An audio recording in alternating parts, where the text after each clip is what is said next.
Welcome back. I'm sorry if I skipped a day on uploading, but here is part 2, Georgia's methods. This will be a longer video, so let's dive right in. Once I acknowledged my family's connection to Georgia and adoption, I found Mary Owen's letter almost too painful and personally resonant to read.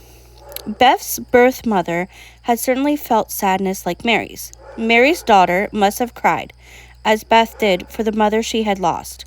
My husband Bob and I had seen Beth's mother in her hospital room 2 days after she had given birth. It was an unusual meeting for the time, required by the judge who was to give Beth's adoption legal standing. I would later be grateful for the meeting, but I approached it with fear. My lawyer had called it the quote-unquote confrontation.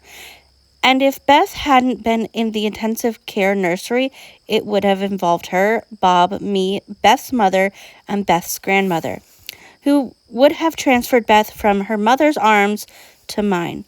But the meeting was less emotional than I had anticipated, for only the adults were present.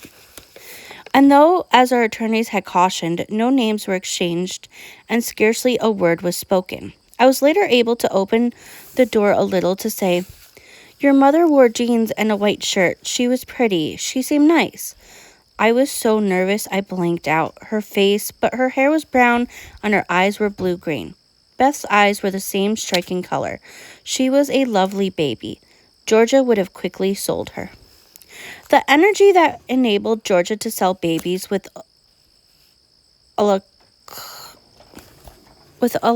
alacrity when others couldn't give them away impressed Memphians.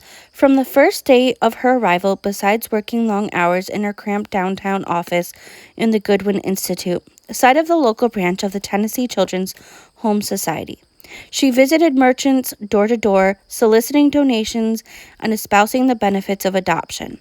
It benefited not only children, she emphasized, but taxpayers who would be spared the cost of maintaining orphanages. She mentioned the tax aspect often, and in the 1930s claimed to have saved Memphians $218,000 by arranging 2,000 adoptions. I don't know when Georgia revealed her ultimate goal, which had nothing to do with tax money, heading a national child placing monopoly with branches in every state. But in a speech made in 1949 in her branch office in Los Angeles, she said, "I want to hear from every family in the United States which would like to adopt a child, and from everyone who knows of a child who should be made available for adoption." Not even she could achieve such control. By 1949, she was, despite her denial of it, close to death.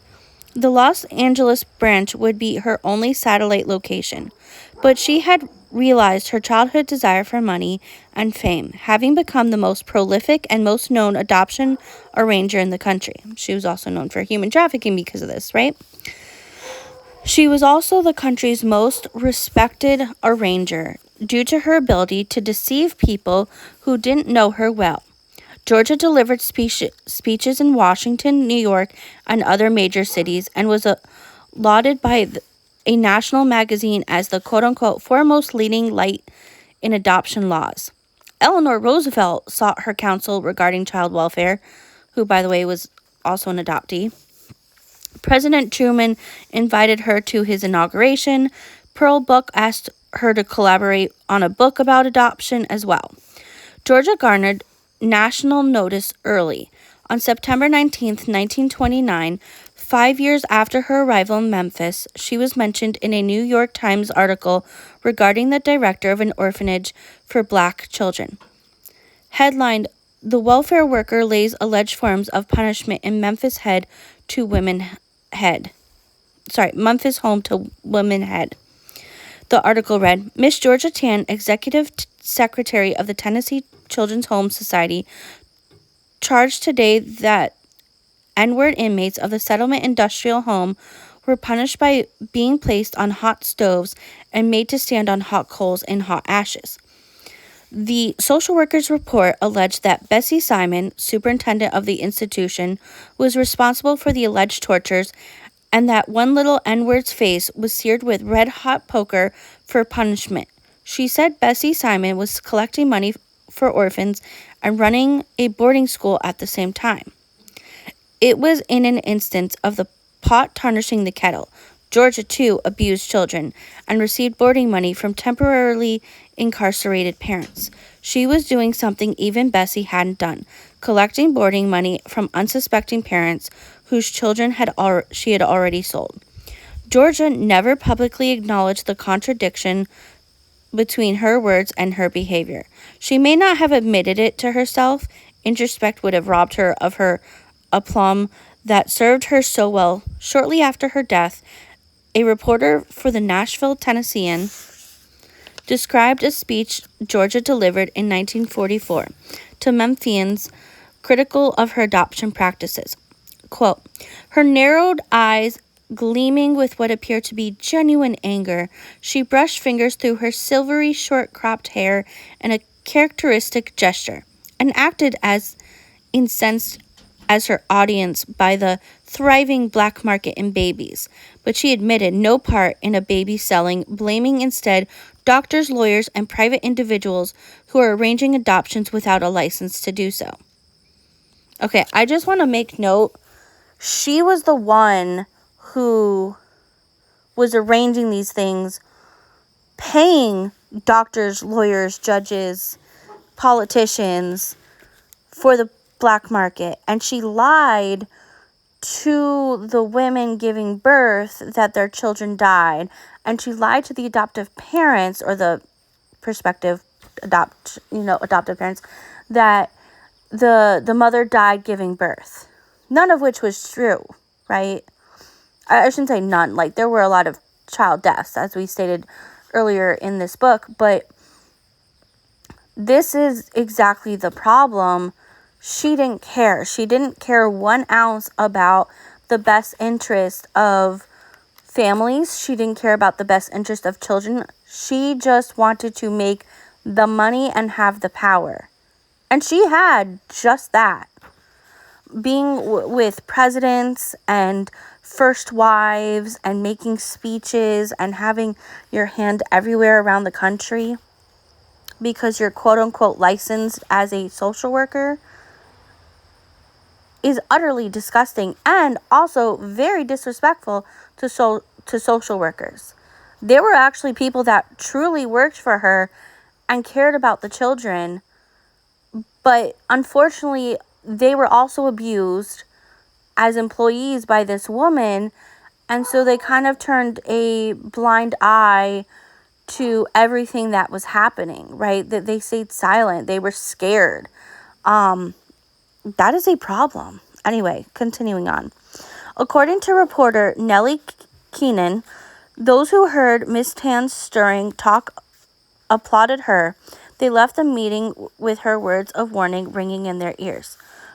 Georgia's propensity for deflection helped her greatly. So did her political clout. She had won Crump's support quickly upon arriving in Memphis. Remember, that was the governor. And constantly reminded citizens, or was it the governor or the mayor? Anyway, sorry, continuing on. And constantly reminded citizens she had it, and that she would report the least resistance to her wishes to him. This brought her all the protection she needed. Police officers ignored parents whose children she had stolen. Judges ruled against the parents in habeas corpus suits. Judges also approved illegal adoptions. One judge approved 14 in a single day, but the judge most useful to Georgia was juvenile court judge Camille Kelly. While pretending to advise parents struggling with illness, unemployment, or divorce, Judge Kelly secretly severed their parental rights and transferred custody of their children to Georgia. Kelly provided Georgia with a large number of children, 20% of the more than 5,000 children Georgia placed for adoption. A former court worker recalled Georgia perching like a solitary vulture in Kelly's courtroom. Marie Long witnessed the collusion between Georgia and Camille Kelly in 1935. 15-year-old Marie was living on a farm with 3 sisters and a brother when their mother near death from cancer, asked the welfare department to board them until relatives could care for them. So basically, they were about to do kinship, right? Which, remember, when we talk about adoption, when safe external care is necessary, kinship would be the first goal. Again, not perfect, needs reform, but that should be the first thing that is looked into. Okay, but this is what Georgia did. A worker drove them to juvenile court where they met Georgia. She had a tight-lipped hatchet face, Marie told me. She was hateful looking, mean. They also met Judge Camille Kelly, who seemed the drab-appearing Georgia's opposite, smiling, perfumed, frilly, wearing silk, pearls, furs, and orchids, even in court. She told the children she would be temporarily housing them nearby at St. Peter's Orphanage. On the way, 5-year-old Christine, the youngest, sat on the lap of 12-year-old Bessie, her second mother. Marie promised the others she would keep them together no matter what. But when they arrived at the orphanage, the court worker accompanying them grabbed Christine and dragged her into a waiting car. "Bessie!" she cried. "Bessie! Bessie! Bessie!" I can still hear her screams, Marie told me. I begged the nuns at St. Peter's to tell me what had happened. Finally, one said Georgia Tan had flown Christine out of state to be adopted. And remember, Georgia Tan was telling these adoptive parents that didn't matter the age, that anything that happened before the adoption, these children are blank slates. Like, they're never going to remember their biological family or the true memories that they face. So the gaslighting was happening not just from Georgia Tan, but also from these adoptive parents because of her bullshit. Sorry, this woman is just so infuriating. All right, continuing on. The help Camille Kelly gave Georgia was extensive enough and required enough deadening of consciousness to suggest motivation beyond difference to someone protected by Crump. Former investigator Robert Taylor told me that Georgia bribed Judge Kelly and others, including the nurses who falsely told mothers their babies had died. And many Memphians told me that Georgia had paid off Crump. Her business contributed to his campaign offers, said an elderly pediatrician. She paid off the city to lay off her. Another longtime Memphian resident, and it's true that Crump extorted kickbacks even from churches and made civil servants give him 15% of their pay. But whether or not a financial arrangement existed between Georgia and Crump, he received more money from her. She reflected well on Memphis during the years outsiders believed her to be the quote-unquote the foremost leading light in American adoption. And she was the most solicitous of Crump's friends than she was of her ordinary clients. His cousin adopted through her, as did U.S. Congressman and Memphis Mayor Walter Chandler, judges, state representatives, and state senators. An elderly social worker described the speed with which Georgia met the needs of the head of the Memphis delegation to the state legislature, who had been awaiting the birth of a grandchild. When his daughter delivered a stillborn baby, he called Georgia, who quickly brought a newborn to the delivery room. The legislator's daughter, who had been anesthetized for the delivery, never learned of the substitution. I'm sorry, what the fuck? What the hell did we just read? So this woman unfortunately lost her baby during delivery, right? It sounds like she had a delivery that was similar to mine, where I had to be put fully under for my delivery because of complications. Now, I will say, I did survive. My child survived. We are very lucky on that. It was a very close call. And I may joke with my child, like, oh, they probably switched you at birth. Like, we know we're joking, right? My kid is 100% mine. Not just in his personality, but he looks just like me. Like, you talk about clone, that child is my clone.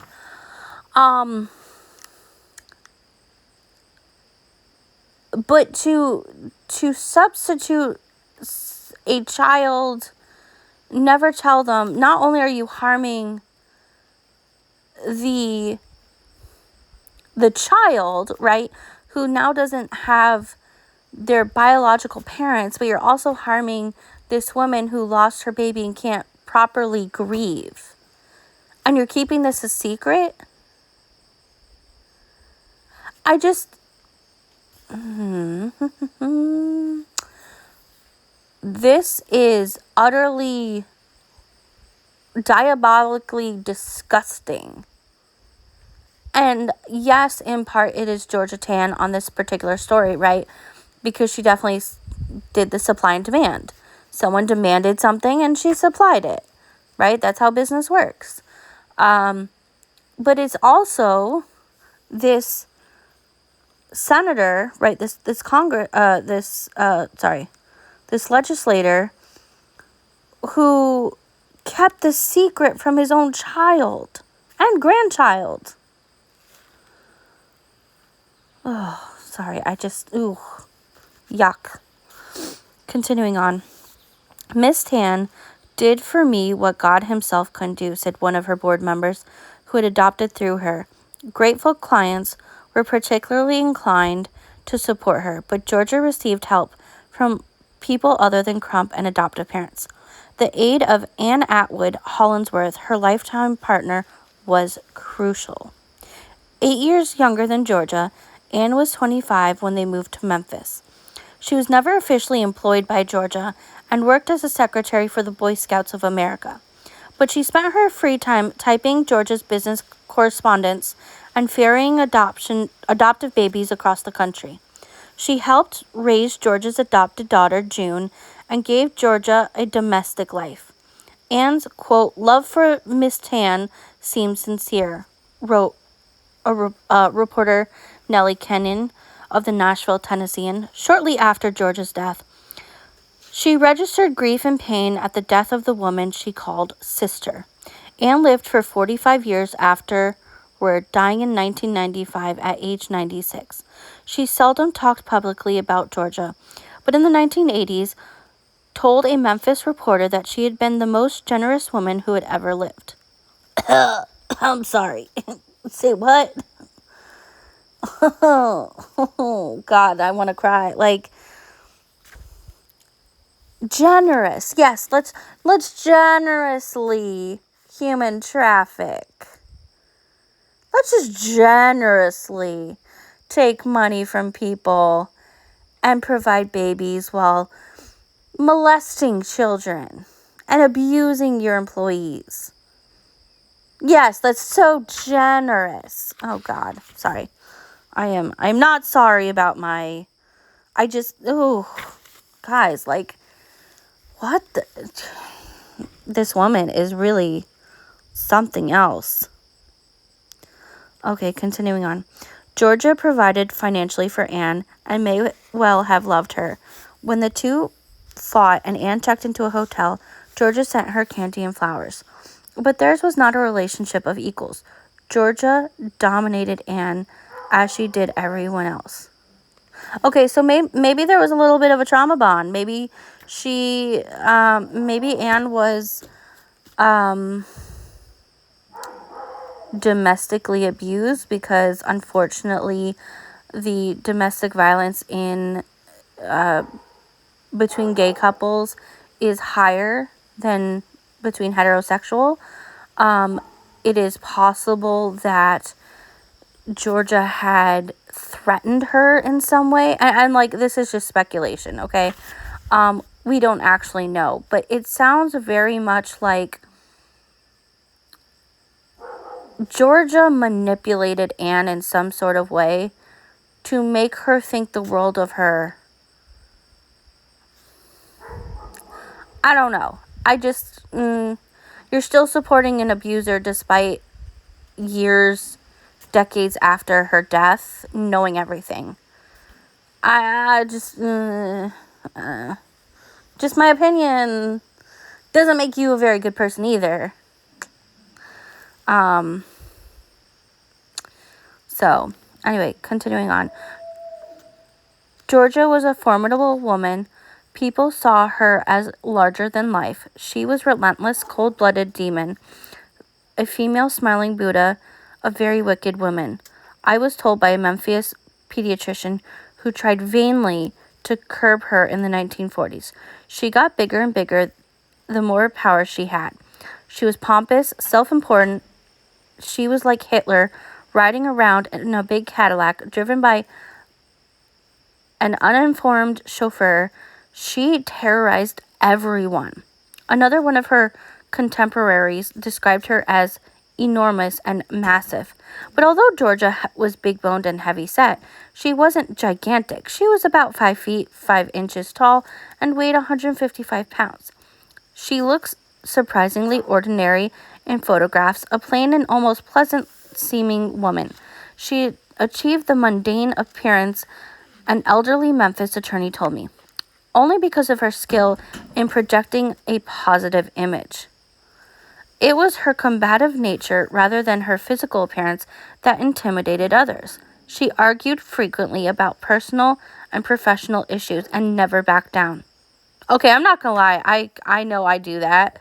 And as I was saying to someone the other night, knowing sorry, I'm trying not to laugh, but I'm kind of laughing. I want to be her arch nemesis. Okay, I want to be this woman's undoing in her everything she's did. And I feel like because she and I were born exactly to the day, 100 years apart. Yes, I know.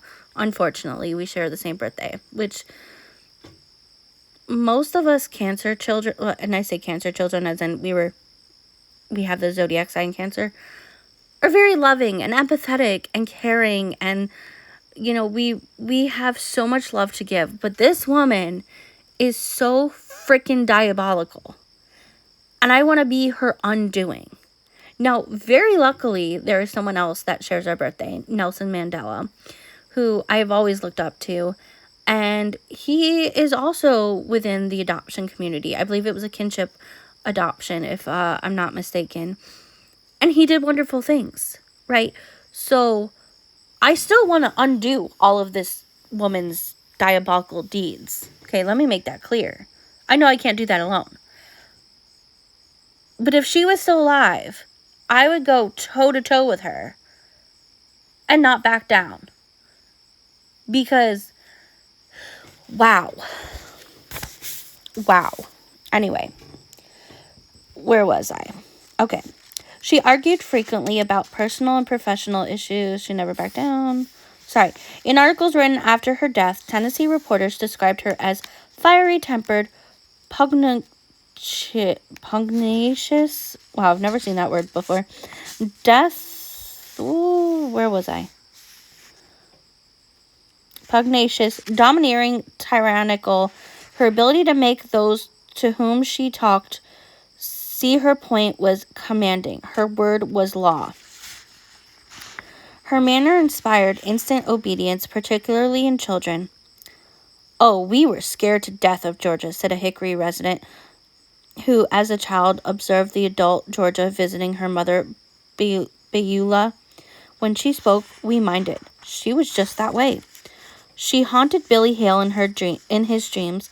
When I spoke to him shortly after he'd interviewed the 60 Minutes episode on Georgia Tann, he described how she'd struck him for touching the glass beads of a lamp in the home. Georgia must have seemed only marginally less frightening to adults than to children. Almost no one criticized her publicly until she was safely dead. Even then, such criticisms were few and often juxtaposed with laudatory comments. A Memphis pediatrician described the surreal experience of reading the front page of a Memphis newspaper on September 15th, 1950, the day of her death. It was 3 days after the press conference at which the governor had revealed that she wasn't the angel of adoption she pretended to be. It was the strangest front page I've ever seen, the doctor told me. On the left side was an article describing her crimes. On the right, there was a eulogy with tremendous use of Roget's thesaurus, praiseworthy words saying what a wonderful woman she was. Okay, that's giving mixed signals. I'm just saying. But, reminding that these people knew of her crimes, didn't say anything, and benefited from it, and then went on to quickly pass a law to legitimize all of her legal adoptions, but blocked any law to help in investigator Robert Taylor's investigation. Let's remember that. Let's just keep a reminder in that. And that was in 1950. We are now in 2025, and so we're coming up on 75 years past her death, right? And we still have major implications in the adoption industry because of this woman. 75 years past her death. And the same mindset that she had, I am seeing the same ideas with the lawmakers, the judges, the pediatricians, all of this. This is a problem. This isn't just a here's money and have a baby issue, right? This is also a huge law issue. This is a huge societal, mindset. We need better education. And I really, really hope that it's not just adoptees and adoptive parents and birth parents that are willing to listen and educate themselves.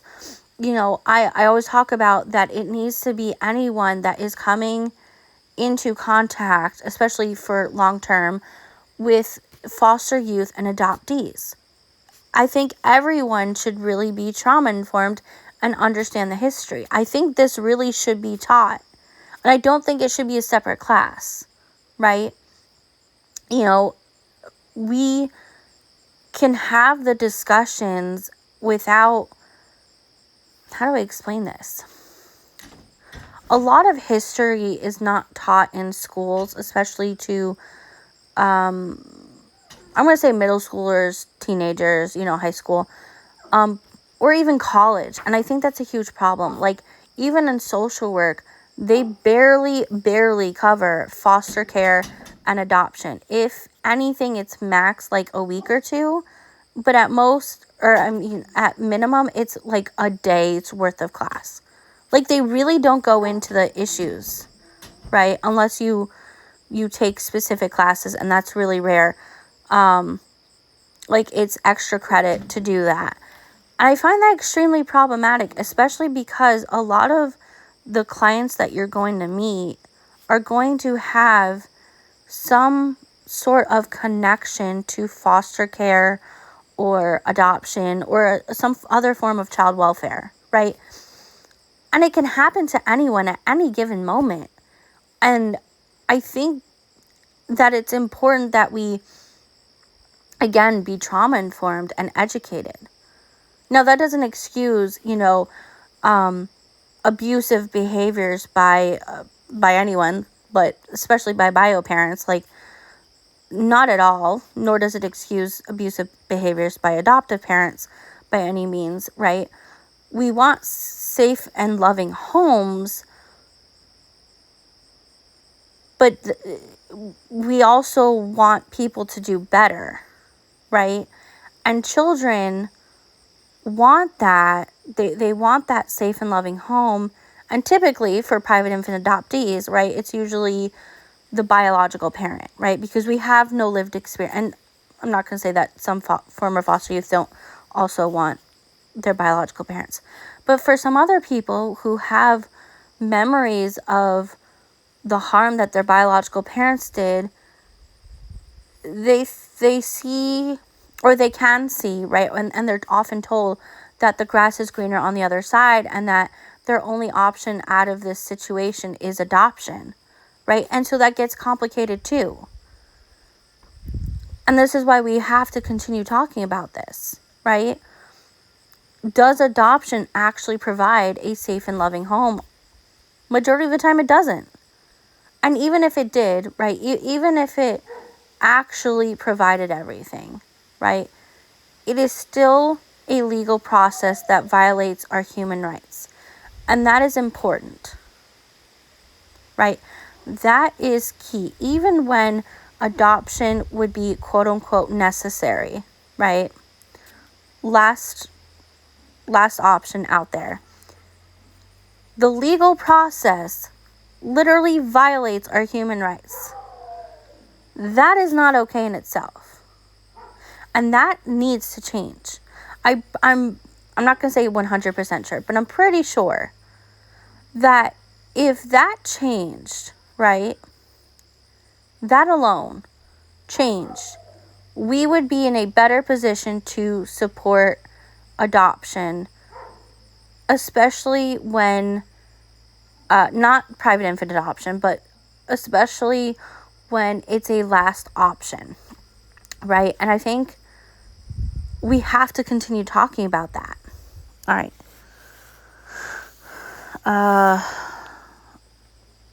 Let's continue on. Her obituaries were fawning, considering the circumstances, but accurate in many respects. Quote, Miss Tan put her heart and soul into her work, wrote a reporter for the Commercial Appeal. It was both her business and her hobby. It was not only her public life, but it was her private as well. And Georgia was intelligent, directed, focused. Her devotion to work, which would have been noteworthy in anyone, seems particularly remarkable when her physical problems are taken into account. Injuries resulting from a car accident that occurred before she moved to Memphis had caused one of her legs to be shorter than the other, and despite the aid of an orthopedic shoe, she walked with a limp. She suffered from arthritis and often used a cane. For the last 5 years of her life, she suffered from cancer, for which she refused surgery and treated with what Judge Camille Kelly called the quote-unquote dope, which was probably morphine, that enabled her to work. Georgia seems to have lived in her head solely by her wits and will, and to have ignored her body. And it was a means to it was a means to accomplishing her mission, and she went to project confidence, authority, success, and professionalism. She wore tailored suits or black skirts with printed blouses and black shoes with low Cuban heels. Her nails were manicured, but she used no other cosmetics. She wore one piece of jewelry, a 2-carat diamond ring on the fourth finger on her right hand. Her hair was fine, cropped partly severely and worn off her face. Her eyes were blue and projected willpower and resolve. Even her friends called her fearless, wrote reporter Nellie Kenyon shortly after George's death. Her determination to rule was as strong as the iron burglar-proof bars on the windows of her home.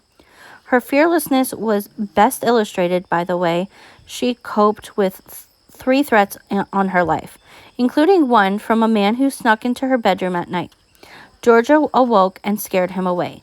These incidents grew out of baby adoption cases, Nellie Kenyon wrote. Concerning the last threat, she calmly told reporters, I wasn't afraid. I can only imagine she knew that somebody was going to come after her for her crimes, right? That's my thinking. Like, if you're committing a crime, don't you think that at one point you might get caught? Or someone might want revenge? And I'm not saying that these 3 people and the threatening of life, like, let me make it clear, I personally don't think that threatening someone else is ever okay, right? That doesn't mean, like I said earlier, that I wouldn't go toe-to-toe with her. Like, I would literally have an argument with her if she was still alive. I don't care how old this woman is. But to literally threaten someone's life is not going to get you anywhere. Anyway. And at least twice, Georgia was hit by parents whose children she'd stolen. She was unperturbed. Such boldness was less often associated with women than men, and Memphians repeatedly described her to me as mannish. Georgia's partner, Anne Atwood Hollingsworth, complimented her in looks and temperament. Anne was short, thin, and nondescript in appearance. I never could recall what she looked like, said an adoptive mother who saw Anne frequently. May Heineman, who performed adoption-related work for Georgia for 14 years, recalled Anne as a snobbish and artistic woman who painted landscapes. Anne had grown up in Meriden, Mississippi, near Georgia's hometown. Her parents and Georgia's were good friends. It's unclear how well Georgia and Anne knew each other when the much younger Anne was a child, but by 1920, they were co-workers in Jackson, Mississippi, employed by the Kate McWillie Powers Receiving Home for Children, which was affiliated with the Mississippi Children's Home Society. 21-year-old Anne worked as a house mother. Georgia, then 29, was supervisor of the receiving home. Okay, sorry, pausing there, that alone, okay, I know that's not a huge age gap. It's only 8 years, but it's more the fact that you have someone in a power dynamic who's having a schmexual relationship with an employee. That is problematic. I don't care what gender you are. I don't even care, frankly, the age difference, right? That is a problem. That is predatory. That alone is predatory. Okay. I just wanted to note that. All right, continuing on.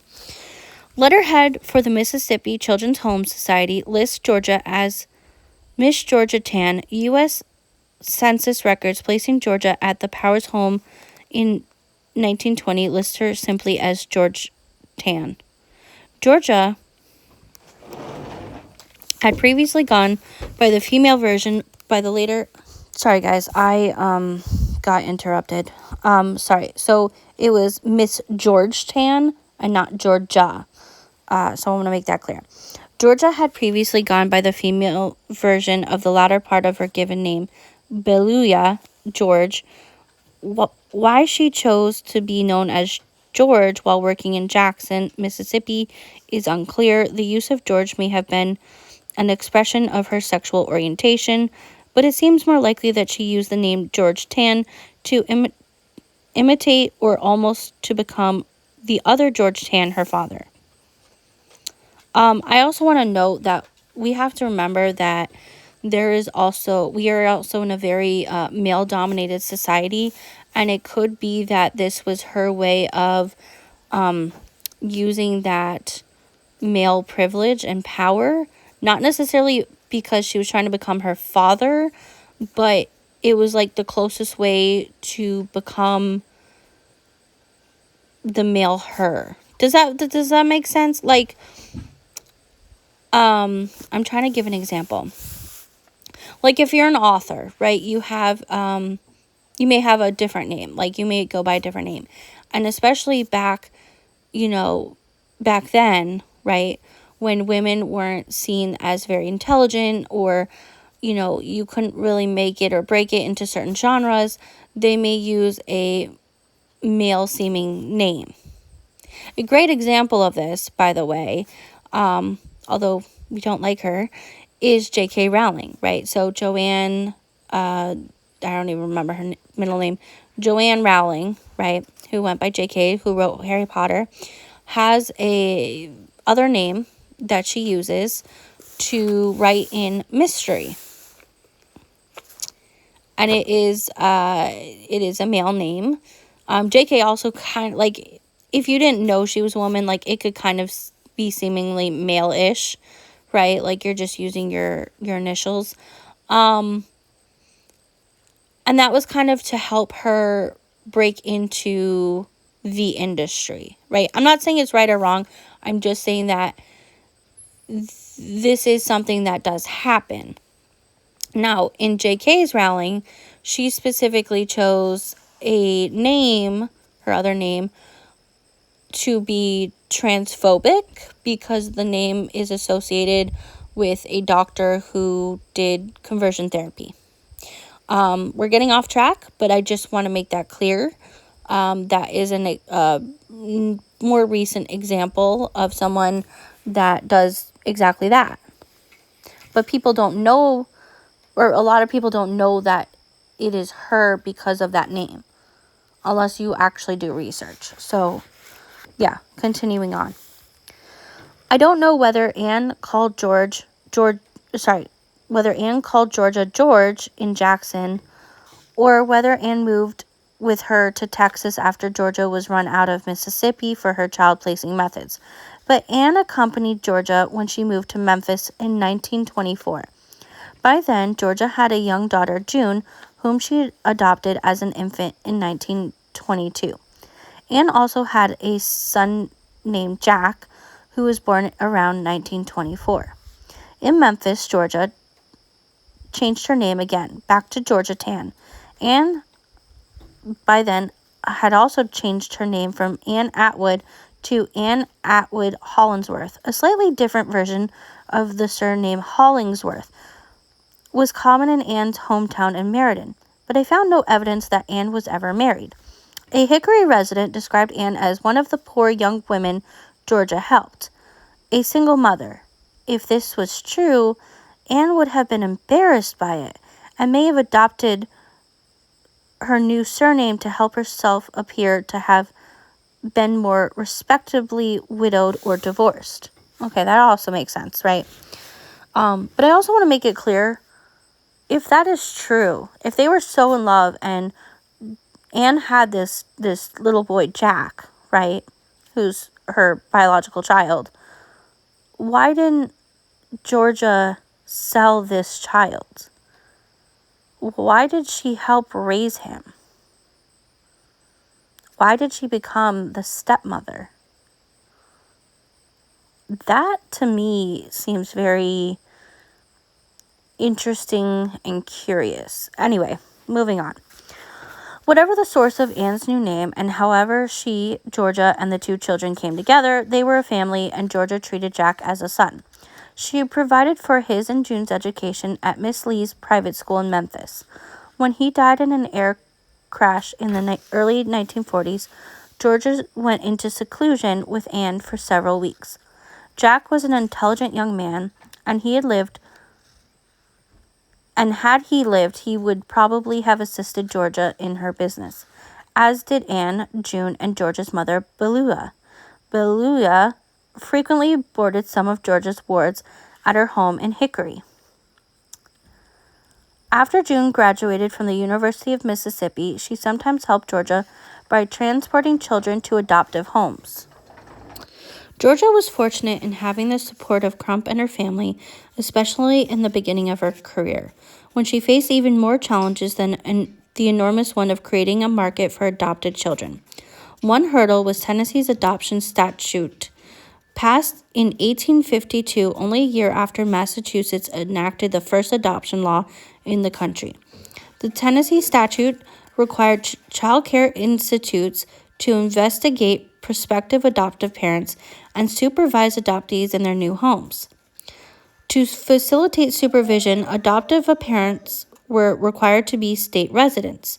To ensure that birth parent surrenders of their children were voluntary, the statute required that the surrenders be confirmed by the action of the court. So all of this still is not all fully done with the process, right? There's a whole lot around this. Had Georgia been held to the standards of Tennessee law, she would have been compelled to operate ethically, but she perverted adoption, first by weakening Tennessee law, then by revolutionizing adoption practices across the United States. Unlike the authors of the 1852 Tennessee statute, Georgia had no interest in protecting the rights of adoptees or birth parents, only in pleasing her clients, adoptive parents. She didn't investigate their fitness allowing virtually anyone who was financially comfortable to adopt a child. For 13 years, she also extra-legally allowed non-residents to adopt her children. By the 1930s, ethical social workers in Tennessee were complaining about this violation of state law. Fortunately for Georgia, Boss Crump controlled the state legislature, and in 1937, a law was passed legalizing adoption by out-of-state residents. She usually ignored the aspect of the new law that required them to travel to Tennessee to finalize the adoptions. For as long as possible, Georgia had disregarded the provisions of the 1852 statute that required a judge's verification of birth parents' surrenders. Ethical social workers criticized this violation too. So in 1941, the law was changed again. The new legislation allowed surrenders to be witnessed by a notary public, meaning anyone who is allowed to be a notary, right? So like anyone can become a notary. I think it's just you take a class and then you get like a small little license. Can verify the surrender, which is extremely problematic when you have such manipulation. Georgia and her workers were notaries, and they routinely claimed to have witnessed willing surrenders of children whose parents who never relinquished them. See what I'm saying? Like, this is a problem. Like, the parents didn't even relinquish them. They're just saying, hey, yeah, this happened. Okay, stamp, it's done. Georgia further consolidated her hold over adoption in Tennessee by seizing control of the statewide organization that employed her. She did this by exploiting her relationship with Crump and weaknesses within the Tennessee's Children's Home Society, the oldest child-placing organization in the state. The society had branches in Knoxville, Chattanooga, and Jackson, Tennessee, as well as Memphis. It was based in Nashville in a Victorian mansion that had been converted into the best-equipped, most modern childcare institute in the South. But its officials lacked backbone. The statewide director, Fanny Elrod, allowed herself to be bullied by Georgia and through the years ignored increasingly frequent complaints about her. And although the organization had enjoyed a good reputation prior to Georgia's employment, it was soft at the core, like her. It was violating state law. A provision added to Tennessee's adoption statute in 1917 required child-placing agencies to be licensed by the state. For some reason, representatives of the Tennessee Children's Home Society consistently refused to apply for a license, a fact that made every adoption arranged by the organization and every adoption arranged in Memphis by Georgia Tann illegal. So she was never even licensed to create these adoptions, right? We were talking about the black market. It wasn't so much that, well, yes, in part it was the lying and the manipulation, but she could still legally do all this just by having a license. She didn't even bother. She just didn't care. Why would she when she had the governor in her pocket and other people who just used her to benefit for their own, family building, right? And then when it comes out, like we're going to read further on, they just pass a law. Oh, nope, now it's all legal. Yeah. The illicit nature of her adoptive arrangements didn't bother her. She considered herself above the law, free to make her own rules, and the agency's policy of non-cooperative with the state suited her perfectly. Secrecy would be an essential hallmark of her business. She would refuse to divulge information about her adoptive placements in the Tennessee Department of Public Welfare to welfare departments in states in which she placed children, and even to Fanny Elrod, her supposed boss. But Georgia was concerned about a fact that negated her position as head of local child placement. Georgia wished to arrange adoptions, but when she arrived in Memphis, the local branch of the Tennessee Children's Home Society only handled foster care. Another Memphis agency, the Children's Bureau, handled the few adoptions that occurred. Georgia was determined to reverse this situation. So I do want to make note that a lot of agencies do both. And there is not a whole lot of oversight. There is a list on, I can find it somewhere. I'll do a whole video on this, of the licensed and approved agencies through the government where they actually see the oversight. They see the IRS records, right, on the tax records. I think that's important that all agencies have oversight, not just in the money aspect. Yes, that's super duper important, but more oversight in terms of resources and surrenders and like they were saying in the original law that adoptions need not just the vetting, right? That there is some vetting, right? But not to the same extent that it should be. And there's no check-ins for the adoptee, right? After the adoption, there's just nothing. So anyway, let's continue on. A social worker employed by the Children's Bureau during the 1920s described the speed of Georgia's attack. She wielded a whip, the worker had told me. She added that she and her supervisor, the well-regarded French social worker Elise de la Fontaine, had immediately disliked Georgia. To people not involved in social work, she probably initially seemed fine. She said, but if you stood in her way, you saw the real side. She was ruthless. Cold, haughty, boastful of her political clout, Georgia simply appropriated wards of the Children's Bureau and arranged for their adoption.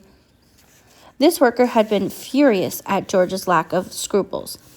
She placed with no regard to whether the children would be happy in their adoptive homes. It was hit and miss. She said, Georgia's only concern was the number of placements. She was trying to place every child in Memphis.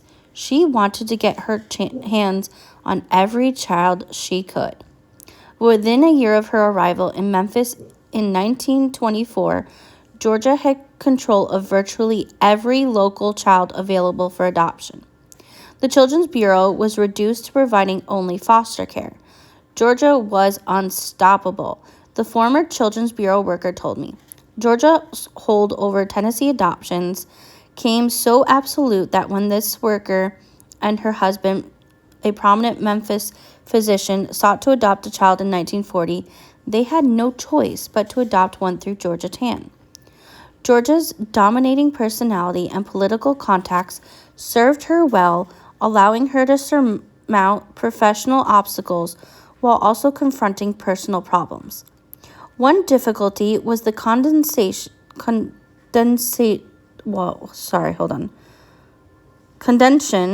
with which she was viewed by the wealthy Memphians she cultivated as clients. She was no one you would have wanted to know socially, an elder Memphis matron told me. She didn't even perm her hair, said another one. She was, said a third, not attractive in any way. Okay, like her attractiveness matters. Her soul is so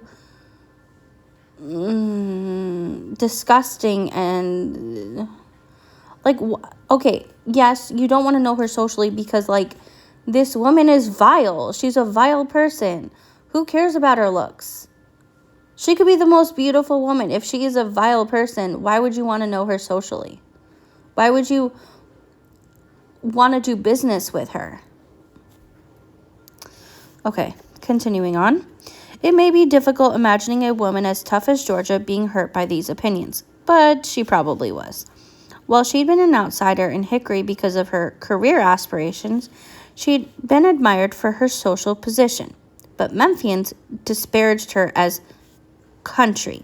She didn't dress fashionably or know how to dress her daughter June, whose expensive outfits were so ill-chosen that Memphis matrons pitied the child. June was frumpy and quite uninteresting. Not an interesting child at all, an elderly Memphis woman told me. Georgia enrolled June in Miss Lee's private school and sent her to Ole Miss, where she joined a sorority, but she too remained an outsider. She moved on the fringes of the Southern debutante circle, attorney Lewis Donaldson told me. Like her mother, she was always trying to be accepted. Pausing there for a moment. So first of all, June probably already had issues just with the adoption alone, right? Wanting to feel accepted and loved. But on top of that, to have such a vile adoptive parent, right? And then on top of that, you're getting bullied by other people. Like, I can just imagine the trauma that June is facing. Georgia was also distinguished by the unconventional nature of her domestic unit.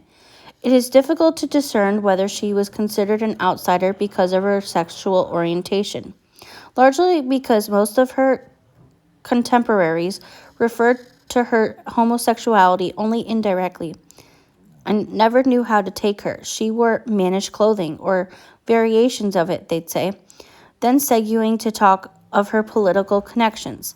They'd give the impression of having prudently ignored a lifestyle they might otherwise have condemned. Georgia encouraged this seemingly obliviousness by misrepresenting her relationship with Anne, and even with June. Unmarried women weren't supposed to adopt children in the 1920s, and in some states were legally prohibited from adopting. By the way, this is still just changing. We're just now hearing of single mothers and or fathers beginning to adopt. I know a few, but it's still not common. Okay. Like I said, we live in a very patricide of the male-privileged world, male-centered. Yeah. So Georgia portrayed June as her adoptive sister, who had been adopted by her own parents, Georgia and Balua. She forced June to address her as Sissy. Oh my God. Okay, I'm sorry. That is freaking confusing for June. Like, I'm trying to imagine being June as the adoptee, not only having this horrific adoptive mother, right? But to think that because of the way that society is, she's not even allowed to call her mom. She has to call her Sissy and has to pretend that that's her sister. I just...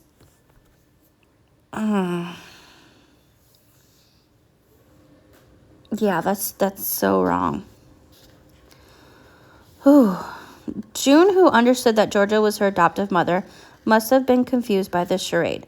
Almost all adoptees have difficulties regarding identity, and most desire knowledge of their roots, but June's genetic heritage would remain a mystery.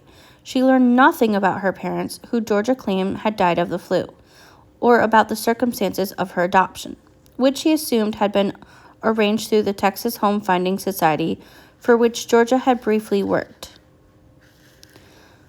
So I want to make a note that we probably don't know anything about, like, June probably never really knew the truth about her own, because of the way that Georgia is. So that is sucky. Yeah. Where was I? Georgia was vague even about June's date of birth. She originally claimed June had been born on June 7th, 1921. But June believed that to be her birthday. But in correspondence with her attorney in 1934, Georgia wrote, "I took a baby, June, personally for adoption in February of 1921. Okay, see, this is what we talk about. Things on our birth certificates change, right? So Georgia admitted in a correspondence to her own attorney that she took custody of this child in February, but she claimed that the child's birthday is in June.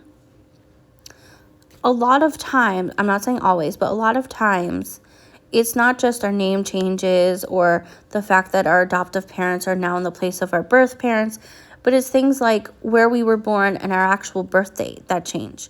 So we don't, a lot of, not we, like a lot of adoptees face this. One circumstance, right, with the change in, well, it was the year specifically, was in more recent times, Natalia Grace.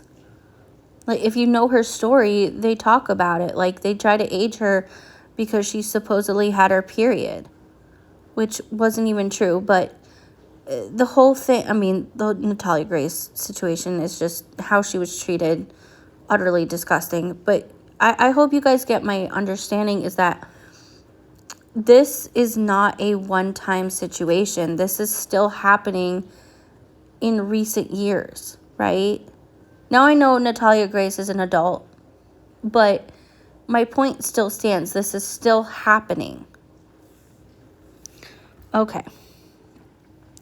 It's unclear why Georgia at least once misrepresented June's date of birth and which date was correct, but it's patiently true that Georgia frequently falsified the birth dates of many children she placed for adoption. In every case of which I learned, she reduced the children's age. She did this to satisfy clients' wishes for the youngest possible babies and to make the children appear bright and even precarious.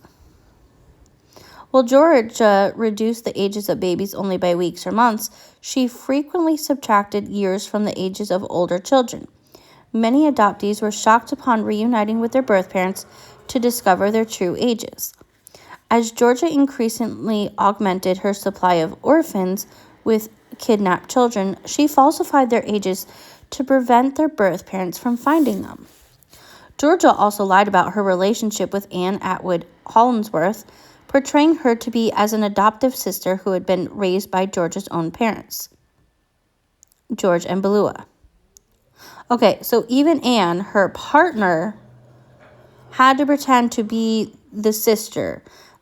Anne, who was the other parent to June, is now June's adoptive sister by pretend of Georgia's.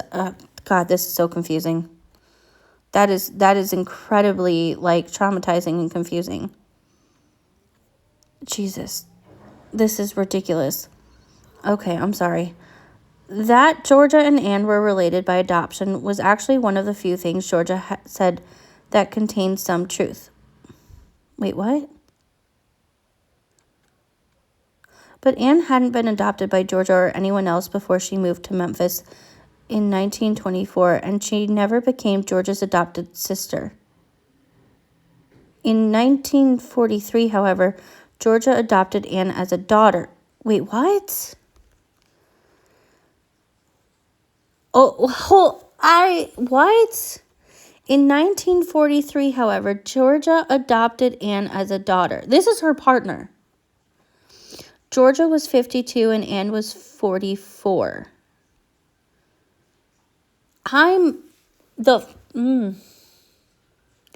You adopt your partner in life as your daughter. This is a whole other level of BS.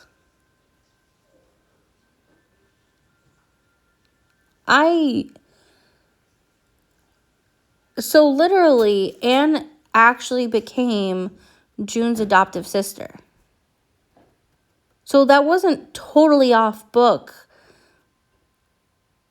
But that didn't happen until 1940. Everyone, I have no words. Like, what the hell?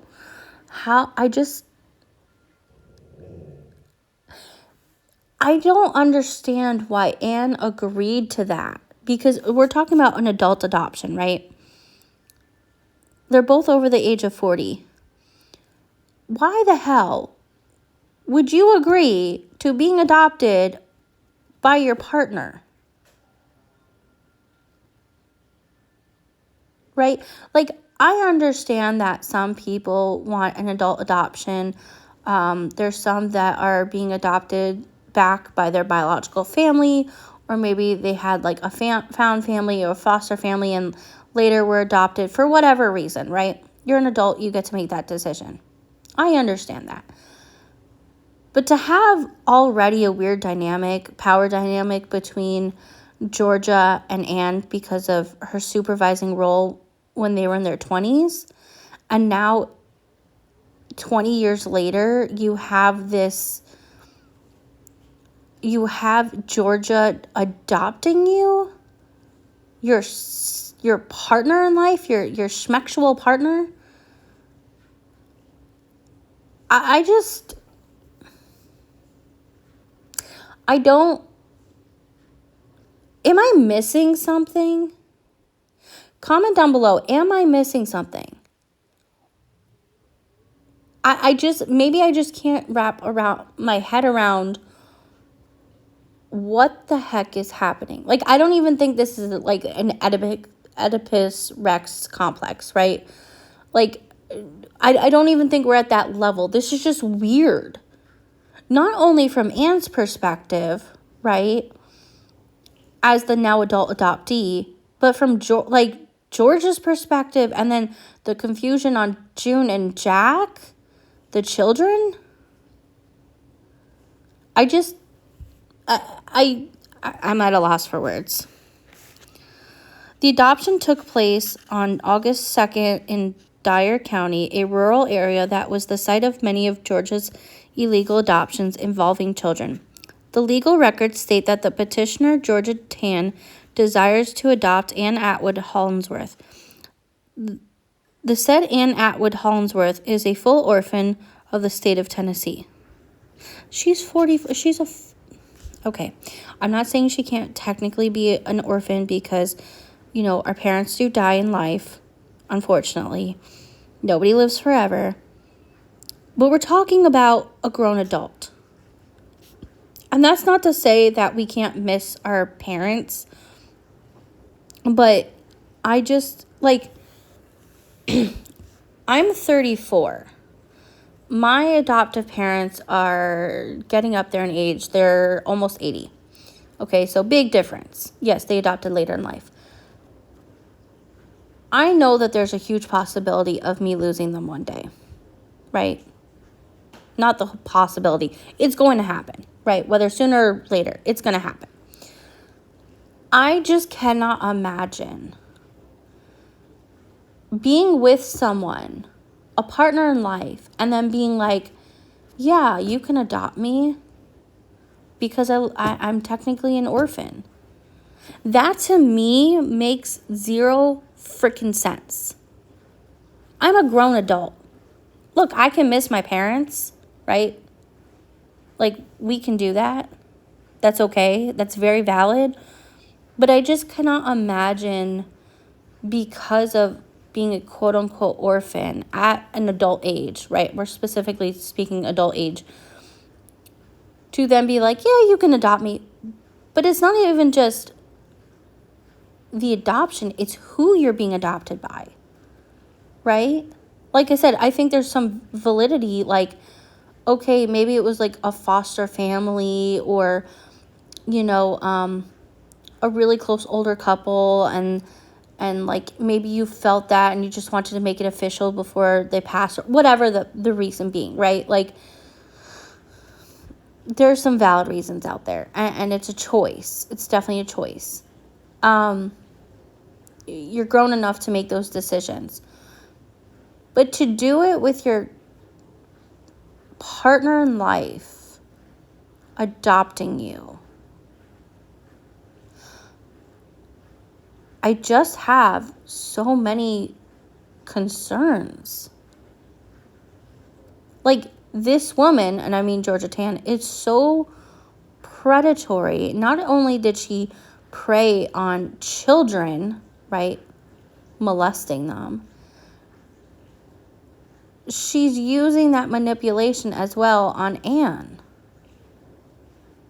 God, I can't. It's just, wow. Okay, continuing on. Petition further states that she has reared and educated the said Anne Atwood Hollingsworth and desires to make her her legal heir by said adoption. Petitioner prays that the court decree that Anne Atwood Hollingsworth to be adopted by her with the right to inherit and succeed her estates, both real and personal, as if born to her. Even when considered within the context of Georgia's unorthodox and duplicitous adoption transactions, her adoption of Anne seemed strange. Her contention that she had reared and educated Anne was, of course, false. Because, like I said, they had met when Anne was 21, right? Georgia's reason for the proceeding was probably exactly what it appeared to be, to ensure Anne's right of inheritance. It was not uncommon then for women to adopt female companions for this reason. Okay, so I just went off on a rant without reading that part.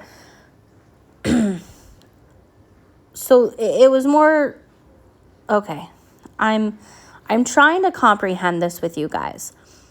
So apparently, during this time, a lot of women who are lesbians, right? Let's just use the better word. Who are lesbians would adopt their partner because it was really the only legal process that they could do for them to be together, although it's a weird thing, and for the inheritance rights. I can kind of understand it from that point of view because of the way that society really deems the queer community.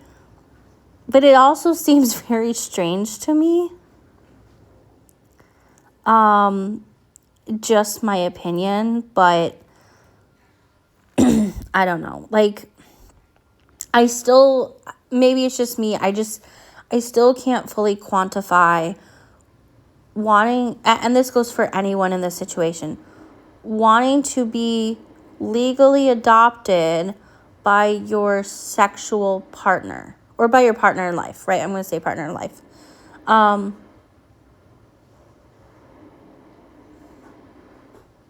Yeah. Anyway, Georgia may also have wished to codify or celebrate her union in the only way possible with the woman she loved. Georgia's lies regarding her personal relationships, which prefigured the dishonesty and secrecy with which she would taint the institution of adoption, may have seemed somewhat necessary regarding her relationship with June. Prevarication concerning her involvement with Anne must have seemed even more crucial, but it was more critical during the period after World War I than it would have been before. People such as Richard Ferrer von Krafft-Ebing, an Austro-German psychiatrist and the author of an influential study of what he termed the sexual aberrance, began declaring that partners in Boston marriages were not as bad as previously believed. Asexual but homosexual. This idea quickly became part of the popular culture. Intimacy between two girls was watched with keen, distrustful eyes, wrote Wanda Frankenneff in her 1928 novel, Wissing Diana. Quote, among one's classmates, one looked for the bisexual type, the masculine girl searching for her feminine counterpart. Romantic friendships and Boston marriages were now deemed lesbian partnerships, and the women themselves inverts of the intermediate or third sex. Lesbians were said to be hermaphrodites. That means intersexual. Sexual deviates, genetic anomalies possessing male souls trapped in women's bodies. Oh, okay. So basically, they're saying they're kind of like trans people, like trans women. I'm like very, like, maybe that's just a bad wordage. Male souls trapped in women's, like, they're, oh my God. Maybe I'm not going to speak on this anymore. This is, the wordage from this time is very messed up. I'm going to just say that. Okay. Earlier in the 20th century, Georgia could have settled into a domestic relationship with Anne in virtually any city in the country without fear of censure. Arriving in Memphis in 1924, however, she had cause for concern. She was such an example of what sexologists called the mannish lesbian, that she could have been wearing a label. Kraft Ebing described a supposedly typical case. Quote, even in her earliest childhood, she enjoyed playing at soldiers and other boy games. She was bold and tomboyish and tried to even excel her little companions of the other sex. After puberty, her dreams were of vascious nature, only about females, with herself in the role of the man. She was quite conscious of her pathological condition. She had masculine features, a deep voice, manly gait, small breasts. She cropped her hair short and made the impression of a man in a woman's body. According to Kraft Ebing and other sexologists, inverts, such as Georgia, were not only biologically tainted, but had been corrupted by their experiences in women's colleges and settlement houses. Georgia had been reticent about her private life before 1918. During her years in Memphis, she became even more secretive. So basically, this psychologist, right, psychiatrist, whatever you want to call it, was saying that if women went to college, that they're going to have this sexual openness towards other women and automatically become lesbian and, like, we're going to say quote unquote tomboyish, right? Mind you, gender is a social construct, right? And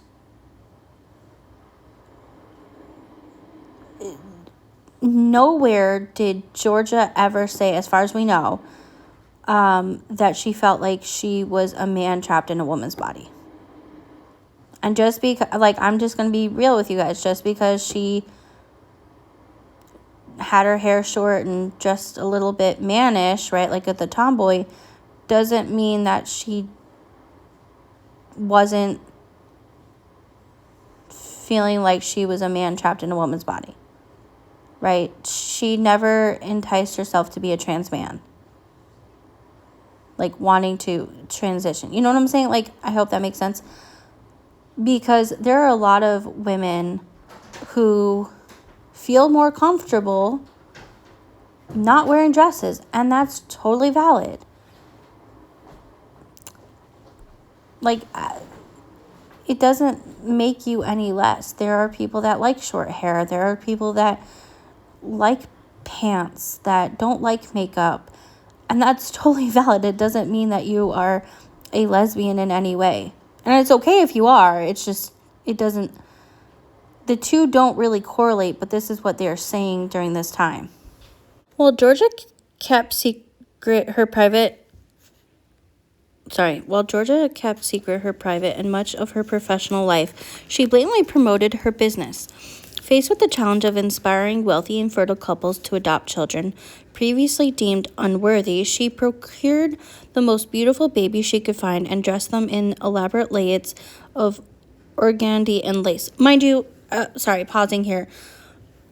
She mainly went after white children because the white children, specifically white baby girls, would get the most. But I also want to remind people that she would only use those really beautiful outfits when meeting with the adoptive parents or the hopeful adoptive parents and not for everyday use. So just keeping that in reminder, okay? Then she placed one infant or two in a stimulation of twins in a ribbon bed-decked wicker basket and visited her targets. Most of her earliest clients are dead. I don't know under what pretense Georgia displayed children to them. It is likely that her approach to these couples were subtler than it was to the political targets like Mildred Stoves. Age 91, when I spoke with her, Mildred described working in the 1930s for the Memphis Department of Public Welfare. And one day, Miss Tan just stopped in my office with this beautifully dressed, beautiful baby, and she said, "Miss Stoves, I have a child for you." What did she do? Well, I refused it, she answered. Miss Tan did seem surprised, but I was young, I wasn't married. What do I want with a baby? She admitted that with many other social workers, all like her employed by agencies, Georgia considered rivals, and in most cases also unmarried, had been unable to resist the gift of a rosy, sweetly powdered babe. Mildred Stoves was perhaps less impulsive than they. She may also have been more prescient, for although these workers doubtlessly received lifetimes of pleasure from their adopted children, they also experienced terror when Georgia blackmailed them. Employed by such organizations as the Department of Public Welfare, the Children's Bureau, and the Travelers Aid Society, these adoptive parents soon realized that Georgia was a criminal. But criticizing her was almost impossible when, as she threatened, it would result in her reclaiming their adopted child, or in letting his mother know where he is. Since any adoptive parent who read newspaper accounts of local habeas corpus suits had to have been aware that the children they adopted through Georgia Tan might have been stolen. Georgia lured people into impossible situations, victimizing occasionally even those who profited from her. Among this otherwise privileged group were physicians, attorney judges, and university professors. Such early strategic placements provided her with names for what Candy Debs, who had been adopted by a California legislator, described to me as a hit list, a sales tool. The list would eventually include Joan Crawford, June Allison, and Dick Powell, Pearl Buck, Lana Turner, and New York Governor Herbert Lehman. These prominent adoptive parents made adoption seem fashionable. Georgia was not only the first American to make adoption popular, but also the first to attract clients she described as high type or of the better sort. Unlike the rural couples who had put indentured servants and orphan-trained children to work, her adoptive parents, she boasted, would send their children to college. And most of her clients did provide their adopted children with an education, in placing children with adoptive parents generally willing to treat them as children, not hired help. Georgia was a pioneer. Today's adoptive parents continue to treat adopted children as part of their families. It is one of Georgia's few positive legacies. Okay, I want to make this clear. Majority of adoptive parents use children to fulfill their fantasy of being a parent. And that itself is a job, okay? Now, yes, there are some great adoptive parents who really go above and beyond for their child and really make sure everything's open and are loving and caring and treat them, I don't want to say like quite one of their own, but definitely understand the difference between raising a biological child and an adoptive child, right? And then you have those who adopt because it's the societal norm to have a child, or, they're proving that they can't be racist, so they take in a child that is not of the same race. That is transracial adoption, by the way. There are some who do it because of kinship, situations where a family member passed, and where do the children go? So they take in the child. Not all of it is good, right? Not all of these children are being treated. And for Barbara to say this really just shows she doesn't actually listen to the adoptees, because majority of adoptees will say they do not have a good experience, especially those that are out of the fog, right? We've talked about fog being fear, obligation, and guilt. And so I want to make it clear that Barbara, our dear kind author, who is both an adoptive parent and a journalist, is very much still kind of in that foggy mindset. And yes, adoptive parents can also have that. So I want to make that clear. But we are not all treated like that. A lot of, and especially now, right? I'm saying especially now, right? With social media, a lot of adoptive parents are adopting to use their children for social media purposes, right? We have, oh God, we have so many families that do this. And was it the Stauffer family, right, with the Huxley situation? We have Bella, I can't remember their names. We have, there's just so many, there's just so many, I want to like cry. They just use them for clout and tell their stories, and it's pretty, it's honestly pretty disgusting. And yet you also have celebrities, right? Like we were saying with Joan Crawford, and some of these other people that also talk about adoption and being adoptive parents, right? Mariska Hargitay, right? She plays Olivia Benson. We have Katherine Heigl. We have Walt Disney was an adoptive dad. We have Hugh Jackman, Sandra Bullock, right? These are just a few. Not all of them are bad parents, right? We have Angelina Jolie and Brad Pitt. We have Madonna. Now we have Millie Bobby Brown. Again, not all of these people are necessarily bad adoptive parents, but they definitely benefited from the system and definitely use it in a part of clout because of their status.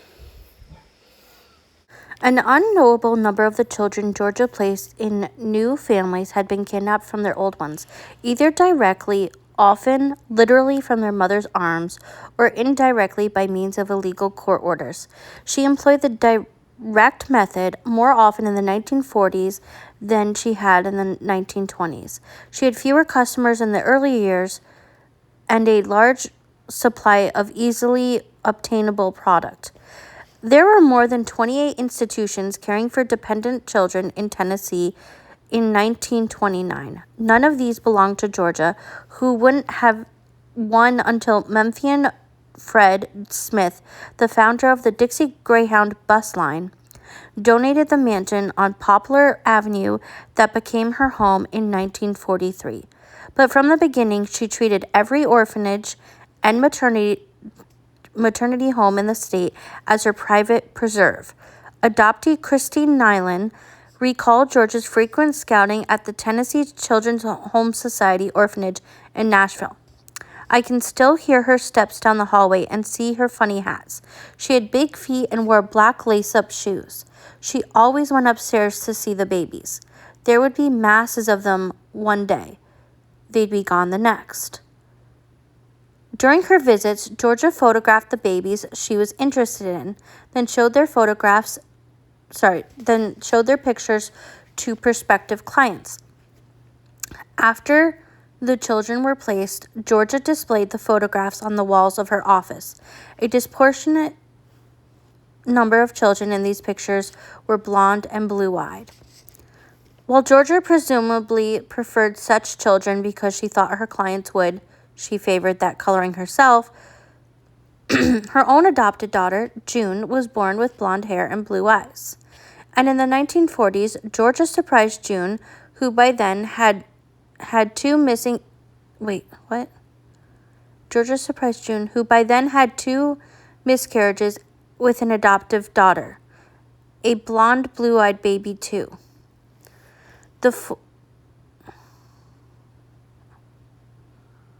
I'm so confused by that sentence. Anyway, the former Children's Bureau social worker who had been appalled by Georgia's adoption methods in the 1920s attributed her success in locating such a specific type of child to use of spotters.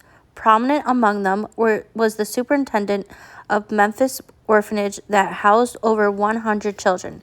She informed Georgia of the arrival of particularly attractive children with an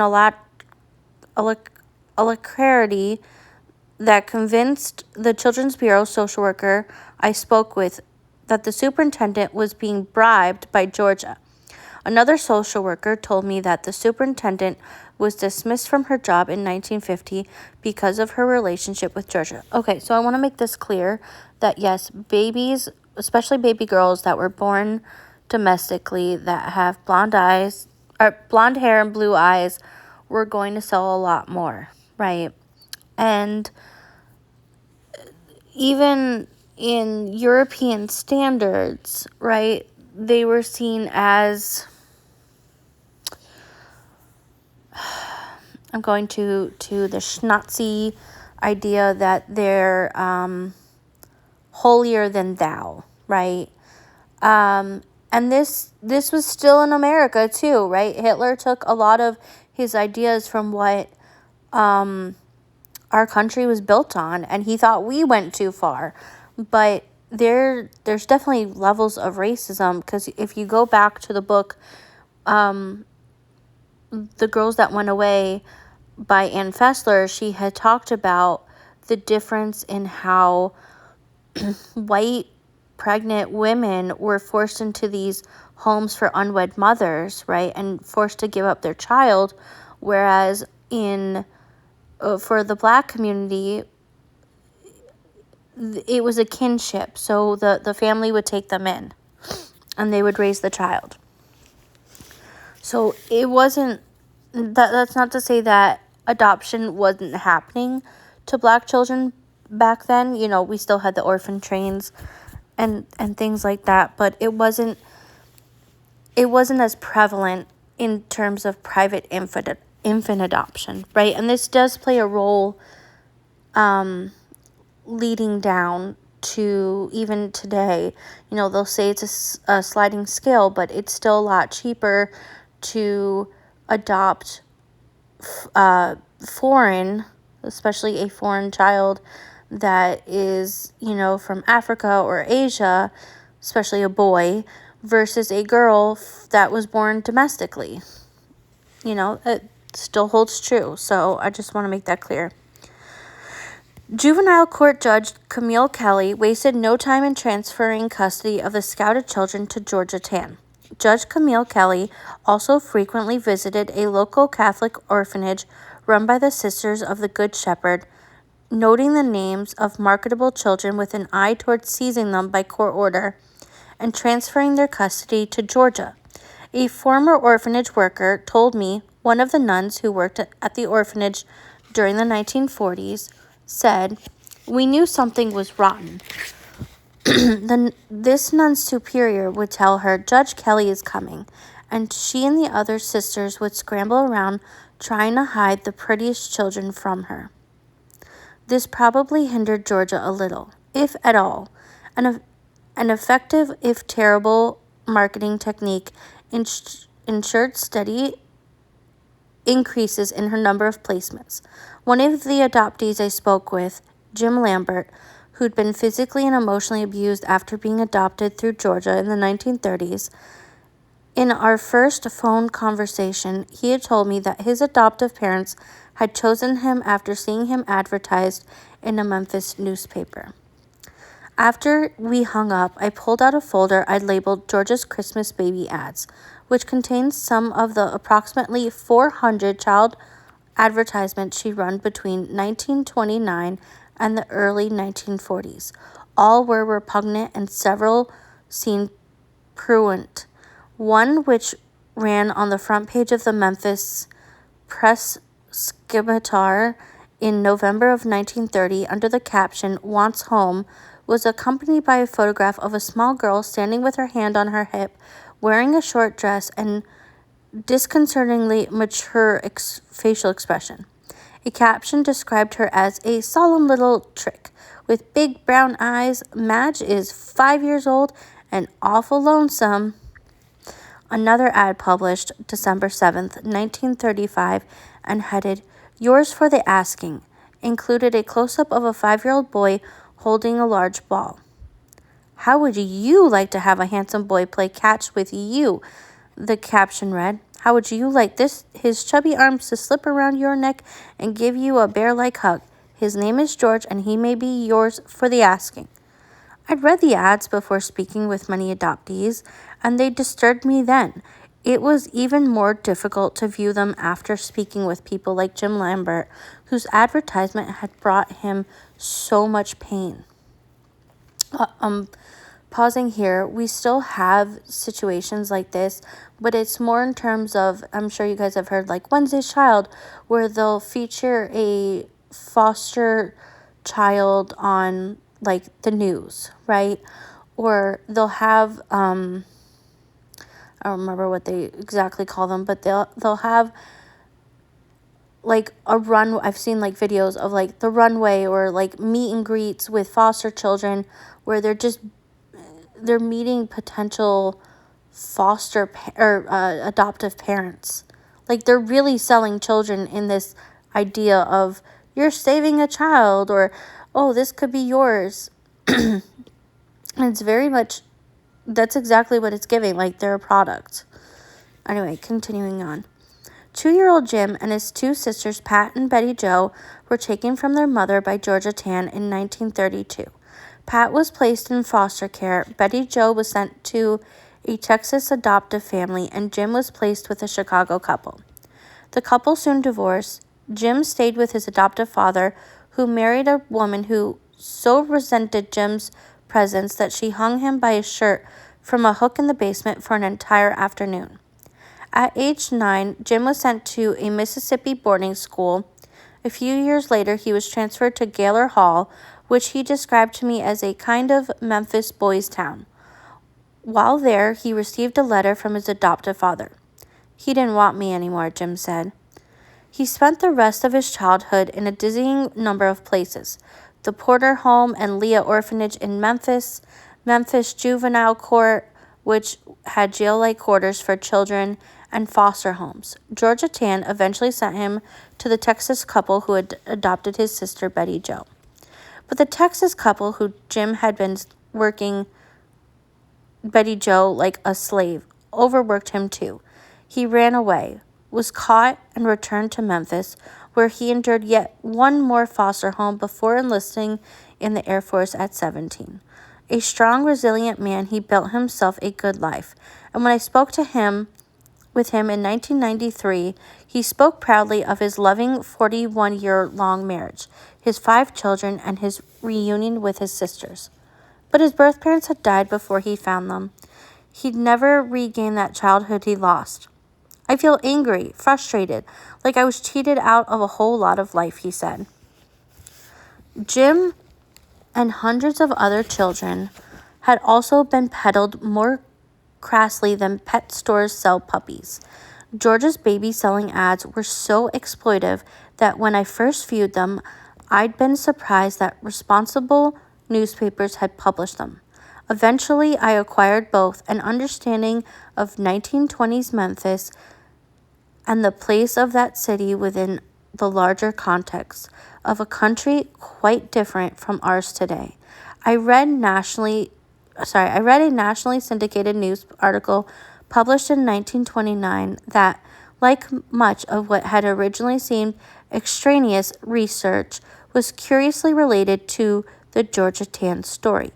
The piece dealt in a matter-of-fact manner with an infant ward of a Knoxville, Tennessee orphanage, living not in that or any other children's institution, but in the home economics department of the University of Tennessee, where he served as a flesh and blood textbook for students who had changed his name from Richard House to Richard Practice House. That this piece amused rather than offended readers helped me understand the reception Georgia's ads received when they began appearing in Memphis that same year. According to an article published in the Press Scimitar in 1937, inspiration for Georgia's 12-year-long ad campaign was, from her standpoint and that of her partner in invention, the product of fortuitous coalescence. Georgia, wearing one of her customary dark suits, print blouses, and wide-brimmed hats, was sitting in her fifth-floor office on a December afternoon in 1929, speaking of a professional problem to Memphis friend and reporter Ada Gilkey. Georgia had appropriated more children than she had been able to place for adoption, and was paying to board them in institutions and private residences. Aware that her agency's state funding would soon be reduced because of budgetary cuts caused by the Depression, she worried about making ends meet. Ada had a problem that day too. A blank slate space where the idea for a series of heartwarming Christmas-related stories should be. The minds converged, and the idea for the annual Christmas baby giveaway was spawned. I call the articles that resulted from this conversation advertisements, for that is what they constituted. But the papers that ran the ads received no advertising money, and the reporter, who may only have been incredibly naive, garnered only by bylines and eventually embarrassment. Georgia, however, began reaping beneficial dividends from the advertisements just 10 minutes after the first one appeared. Want a real live Christmas present? Read an article introducing the campaign published on December 9th, 1929. A present guaranteed to add twofold to the joy of the holidays. Well, here's your chance. For 25 children ranging in age from 3 months to 7 years will be presented to as many lucky families Christmas Eve. The Press Scimitar is making special arrangements with Miss Georgia Tan, Executive Director of the Memphis branch of the Tennessee Children's Home Society, to place these babies. A variation of the ad appeared the next day, accompanied by photographs of two of the babies to be given away. See if you can pick out the boy in this picture. No, you missed. It's the other one, the curly head on the right, and his playmate on the left is the girl. She is 8 months, and the little boy is 1 year. They have golden hair, blue eyes, and good dispositions. Applications should be sent to the Press Scimitar adoption editor. Say whether you want a boy, girl, brunette, blonde, or redhead. Blondes, by the way, are the majority. Readers' reaction was enthusiastic. Within 10 minutes of the ad's publication, Georgia and the newspaper's adoption editor received dozens of calls from people requesting one or both of the children. And that was simply for those two babies. But Georgia ran different ads featuring different children every day that December of 1929 and during each subsequent year until early 1940s. Every day from the beginning of November until January 1st. They were captioned, "Could you use a Christmas baby? Which of these 3 infant boys will you have for Christmas? Living dolls, 3 baby girls, for you. Are you in the market for a 14-month-old baby? Put your orders in early. Dan, Jimmy, Ray, want one of them?" Oh God, I'm sorry,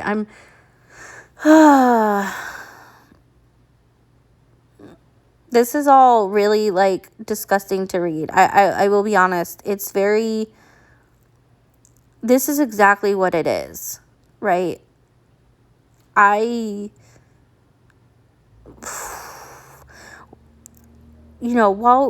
While she was placing the babies in the newspaper, we still have similar instances where, for example, in 1990 and 1991, my parents placed ads looking for a child, right? And this still happens today, whether it's in newspapers or Facebook posts, TikTok, YouTube, GoFundMe's. Like, this is all really just icky. Georgia's ads included, of course, many, many other captions, more even than I am aware of, for I found reading them so depressing that I chose not to view all of the pertinent microfilms. I left the Memphis Main Library early, trusting in my ability to gauge the efforts of the ads without making myself read every single one. Those effects were both immediate and local, and ultimately much further reaching. The longer I consider them, the more blurred becomes the line between them. So skillfully, so seemingly effortlessly did Georgia expand her influence. Her earliest ads ran in the press scimitar only.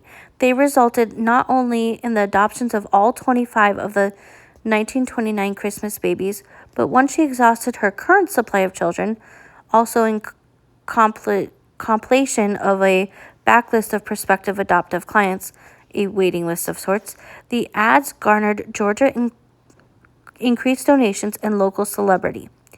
Most significantly, the Christmas baby stories, which quickly became the newspaper's most popular feature, helped Georgia remove the stigma from adoptable children by bringing them enticingly, intriguingly, adorably into readers' homes. Even Memphians, previously unpersuaded by Georgia's blank slate theory regarding adopted children, look forward to each day's Christmas ad. Would the picture be of one baby or of several? Would the child be of a newborn or a toddler or somewhere in between? Would he or she be smiling, sleeping, bouncing in a baby swing, teething on a crib rail, cuddling a doll, toy, bear, or for other reasons known only to Georgia, a porcelain figure? Would the child be dressed in lace or simply a diaper, or as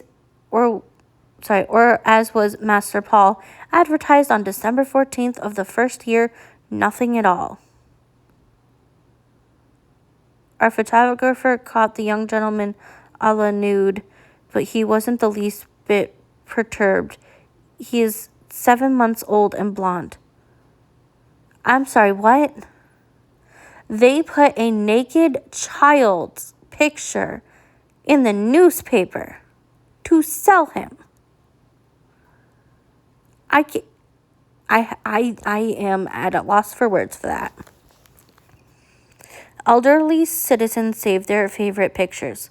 Young matrons' bridge parties were enlivened by spirited but friendly arguments over whether Baby Bonnie was cuter than Master Paul. Georgia's ads made adoption a household word in the region, and adoptable children, their faces illuminating the newspapers, had shared the table space with readers' coffee cups and jam pots, began to seem part of their family. Throughout Memphis and such nearby cities as Little Rock, Arkansas, and Jackson, Mississippi, infertile couples' last particle of resistance crumbled. Adoption applications soon filled half of Georgia's two-room office suite. By 1935, she had placed children in all 48 states, as well as Mexico, Panama, Canada, and England. She had also crafted a technique that serves to this day, the advertisement of children for the purpose of sale. Her intention was very different from that of the editors of the Delineator, which from 1907 to 1911 had conducted a child rescue campaign that involved publishing pictures and descriptions of adoptable children. The magazine sought to find homes for children, not to make money by selling babies.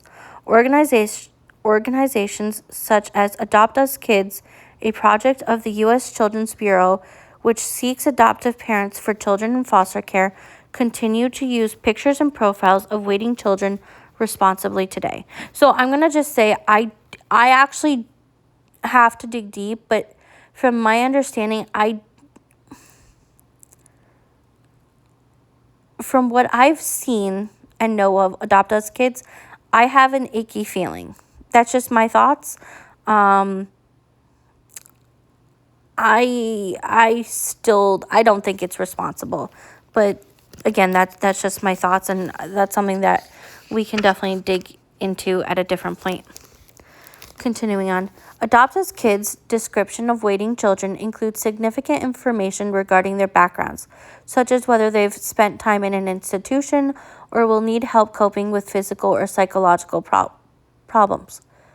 Okay, yeah, that is good, but you should assume that all children that are in foster care or adoption need trauma-informed parents.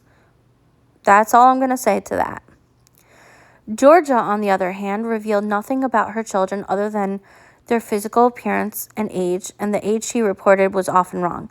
She spent no time screening adoptive parents and placed one infant in an out-of-state adoptive home only one day after the child was advertised.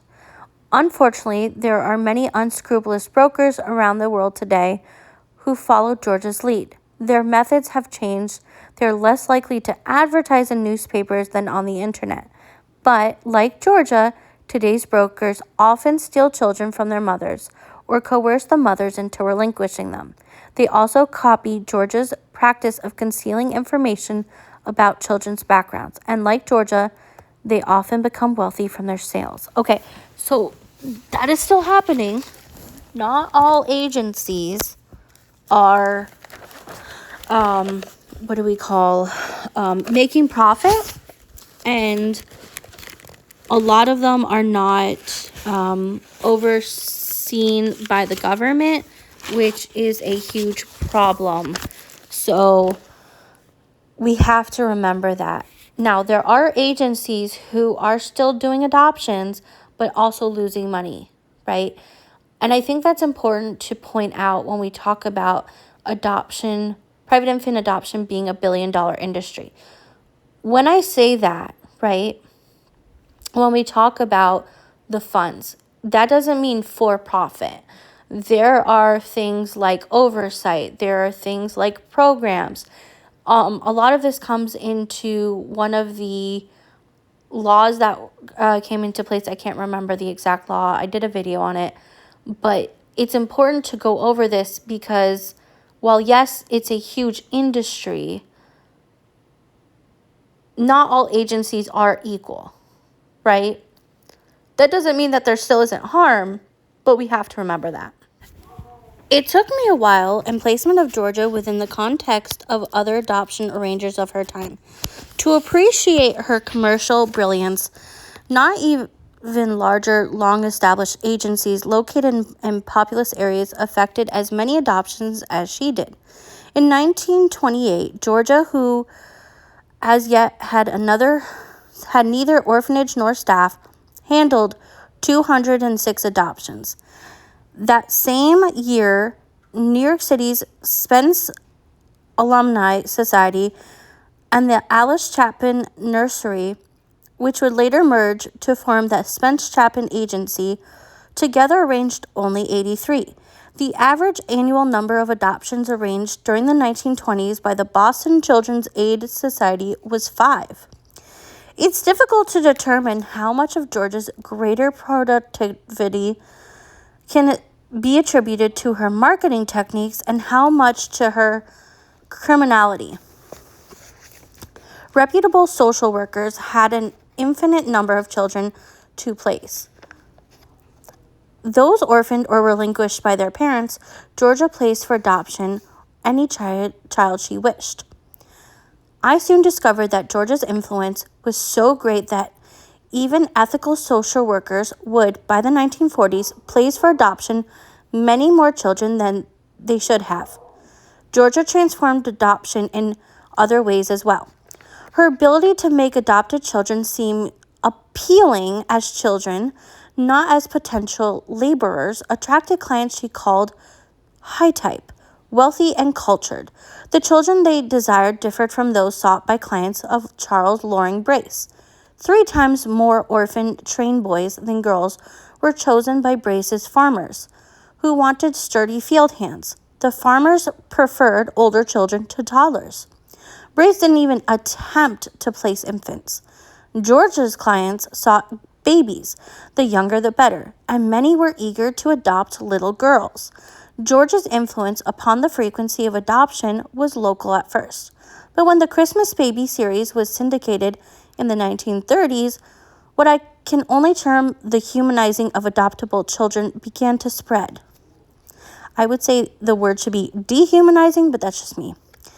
While that humanizing would not be complete during the ad runs, and while some babies adopted through Georgia TAN and others would long be considered inferior to birth children, adoptable children became regarded as semi-acceptable substitutes. The number of Georgia's adoptive applicants rose throughout the 1930s. This enabled her not only to place more children, but also to gain personal wealth.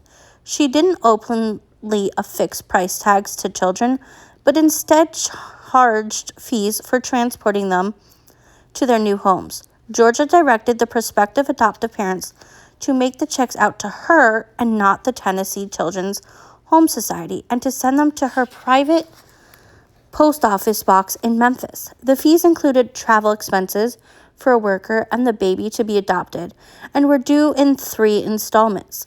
When Georgia received a request for adoption, she quickly determined the prospective client's financial status and social standing. If these met her standard, she or a worker usually made a cursory visit to the prospective parent's home. She charged California residents $168.72 for the visit, and a New York City resident $228.81. Adoptive parents in other areas were charged fees somewhere between these figures. The next installment of Georgia's fees were due upon delivery of the child. Georgia enjoyed handing babies to happy expected couples, and she often made this trip herself. California residents were charged $360, while New Yorkers paid $268.81. The interval between this trip and the next was longer than that between the first two, which was sometimes as brief as 2 days. Often a year would elapse between the second and third trips, enough time to justify Georgia's claims of careful assessment of the child's adjustment before finalization of the adoption. In reality, she made no assessment before having her workers make the final trip, bearing adoption certificates that the new parents signed in preparation for Georgia's presentation of the paperwork to a Tennessee judge. California residents were charged $202.72, which brought their total bill to $731.44, whereas New Yorkers paid $268.81 for a total of $766.43. I don't know why she kept New York at $268.81. They're very weird numbers. I'm just saying. Could have rounded it up or down. I don't know. Not saying that we should be sold. I'm just saying it's just a very weird number. This was a considerable amount in the 1930s, equivalent to $11,000 in today's money. And some couples paid Georgia as much as $10,000, equivalent to $140,000 today. If these couples had adopted from reputable agencies, they would have paid almost nothing.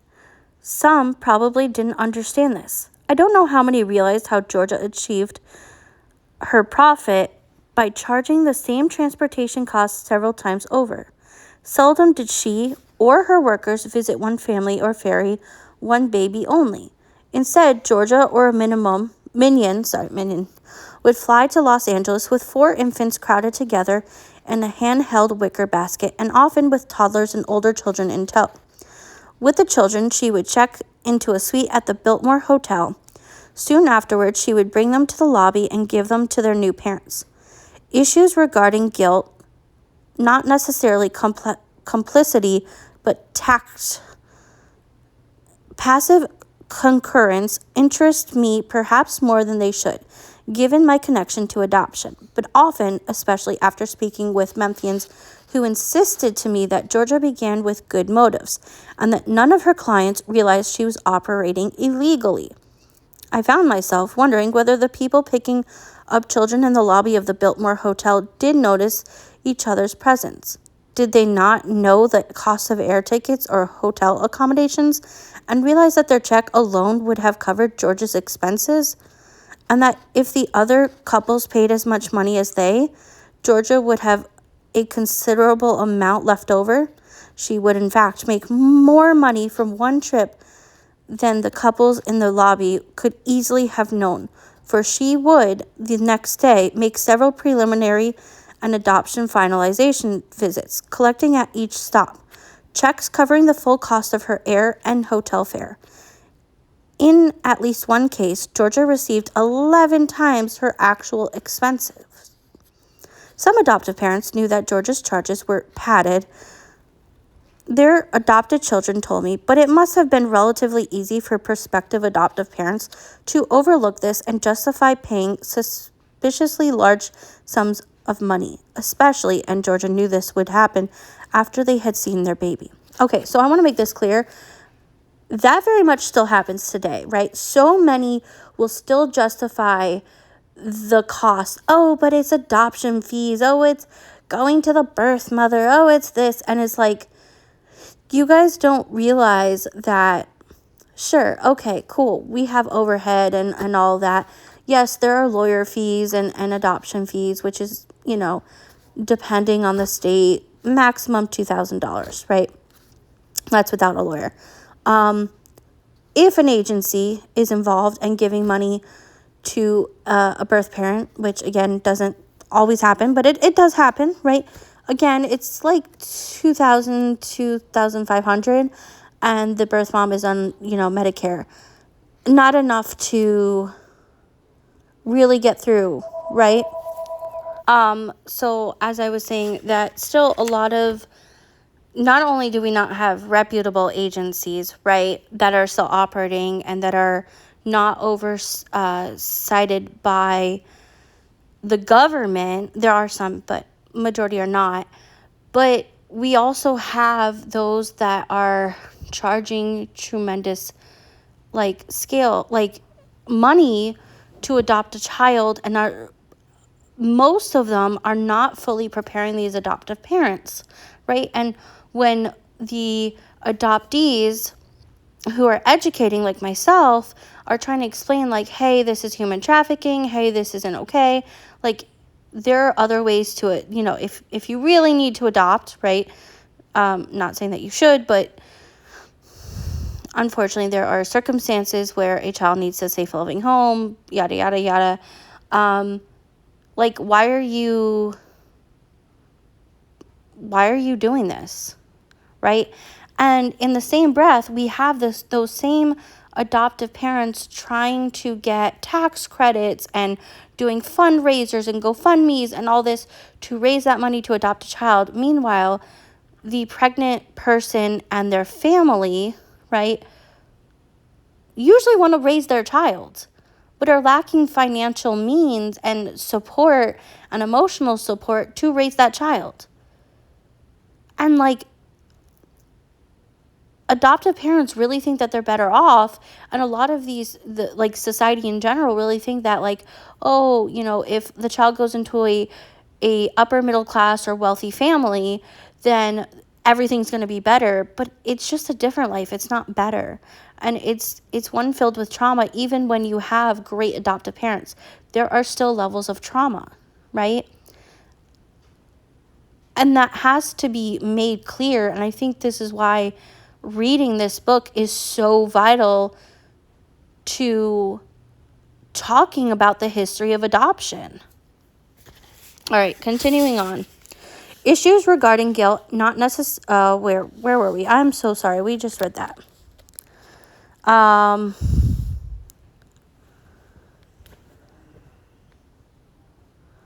Most of her adoptive parents, as unscreened and often poorly prepared as they were, loved their new babies. Would any price have seemed too high?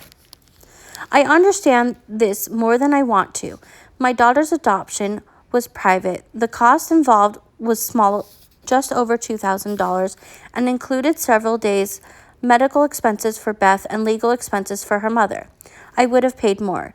And if I had later learned that some of the costs had gone to something more other than legal and medical charges, I, who wanted a baby so badly, would not have cared. Whew. Okay, so first of all, putting the price of your child into this book is pretty disgusting.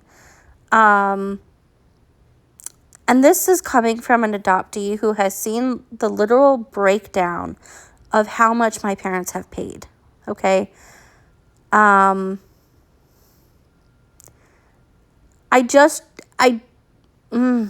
glad in a way that she's understanding that she had that mindset, but at the same time, there is a way to not put the exact amount in. Does that make sense? Like, you're still putting a number on a human being because you bought the child. You were so desperate that you felt entitled to a baby, and you don't care how that affects the child, not only long term, right? But reading this as an adoptee can be very triggering. All right, I'm trying not to harp on this, but like, this is why we talk about adoptive parents not being fully aware of the harm that they do, right? Continuing on. The ground becomes stickier after this. Even adoptive parents with absolutely no inkling they were fattening George's wallet must have wondered at the cautionary words that sometimes accompanied her delivery of babies. Keep your heads down, she or her aides would tell the adoptive parents. Lose yourselves. Georgia told some adoptive parents that the child's mother was looking for her child. Of course, she also told them that she had obtained custody for the child for cause. Georgia's clients apparently believed her, but some must have had doubts, especially those who lived in Tennessee, where birth parents were desperately trying to persuade judges, the police, anyone to help them find babies Georgia had stolen. Adoptive parents also must have seen newspaper accounts of habeas corpus suits filed by birth parents. And what would I have done if I had been a Memphian who adopted through Georgia? Would I have tried to learn whether my daughter had been stolen from her parents? And if she had been stolen, would I have returned her? I want to believe I would have, but could I? Could I have? That's the other thing. That really plays a huge role in also why they passed that law to legalize all of her adoptions, right? Instead of the investigation. They knew the benefit of these adoptive parents was never about the best interest of the child. Never about doing what's right, right? That's not to say that abuse didn't happen in biological families. That's not what we're saying at all.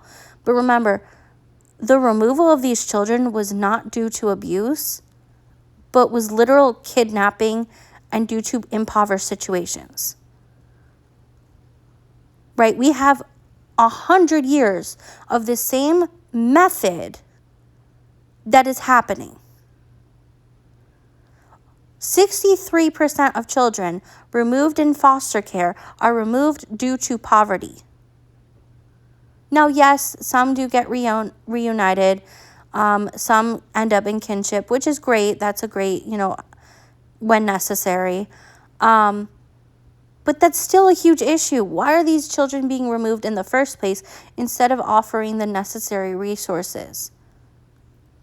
Where you keep the children with their biological families. That is what bothers me personally.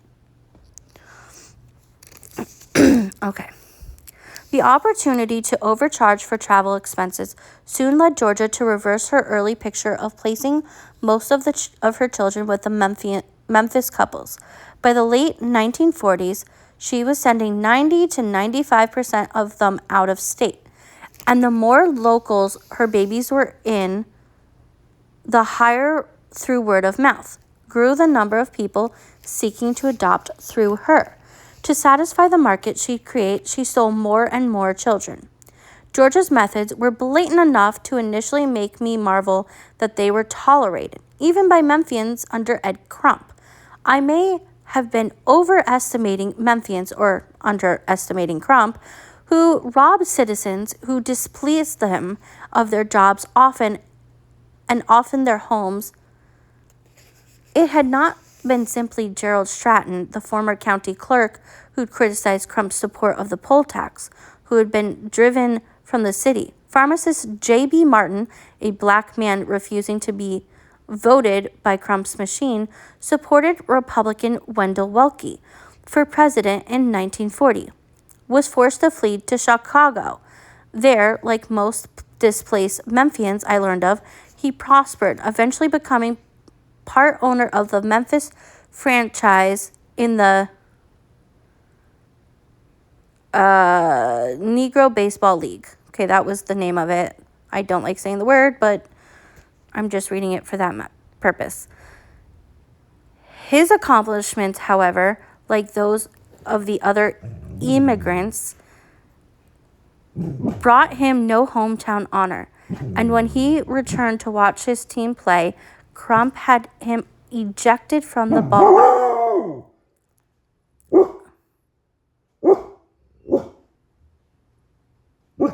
Apparently my dog's upset about that. Okay. Thank you for the input, buddy.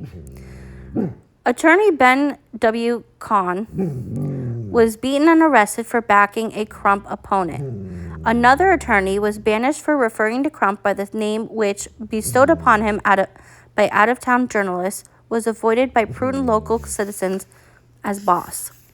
These three men left town even though they practiced professions that in most cities would have made them relatively invulnerable to political pressure. Local city workers were even more tightly bound to Crump. And the sad truth is that many of these workers, most of whom were parents themselves, were led by fear of Crump and an understanding of his and Georgia's relationship to help her steal the babies of their neighbors. I find this fact more damning than the refusal of local adoptive parents to investigate whether their children had been stolen from their birth families. This is encouraged by my less than ideally objective viewpoint. But there has to be a difference between those who averted their eyes to keep their children they loved and those who, for political reasons, participated in Georgia's roundups.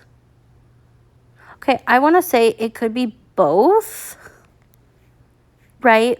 But you're still being complicit. And, I can imagine, Georgia and Crump are the king and queen pin, right? It's like a mafia. Hello? Just my opinion. Roundups were conducted by groups of varying sizes that included her and or one of her subordinates. They were accompanied by an ever-changing assortment of Memphians, juvenile court employees, social workers, and deputy sheriffs.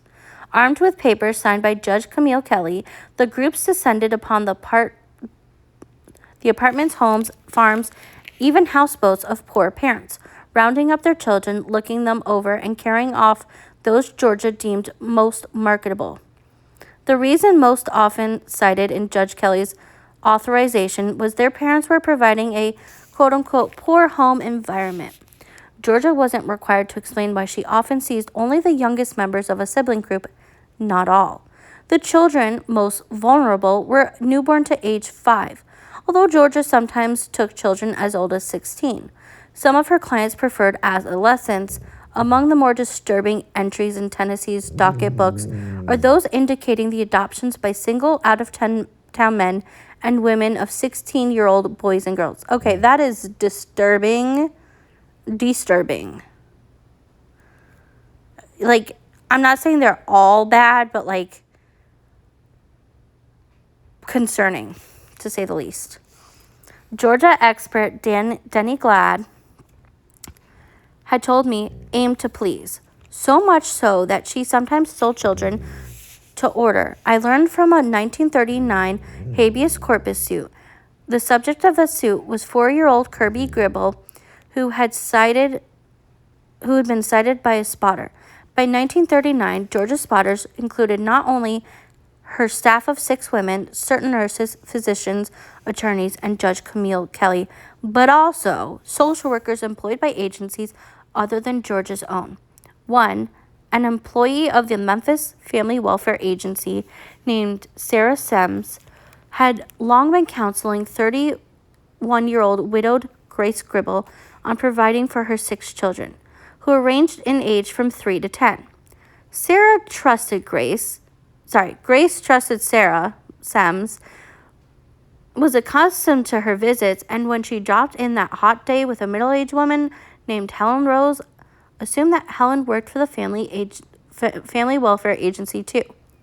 Grace signed the 6 papers that Sarah Semmes claimed would get her children free medical care under the Widow's Assistance Program. But to Grace's surprise, Helen Rose pocketed the papers and said matter-of-factly, "I'll take the 3 youngest children now." Grace screamed as she realized Helen Rose was employed by Georgia Tann. She almost fainted when she realized she had signed relinquishments surrendering her children for adoption.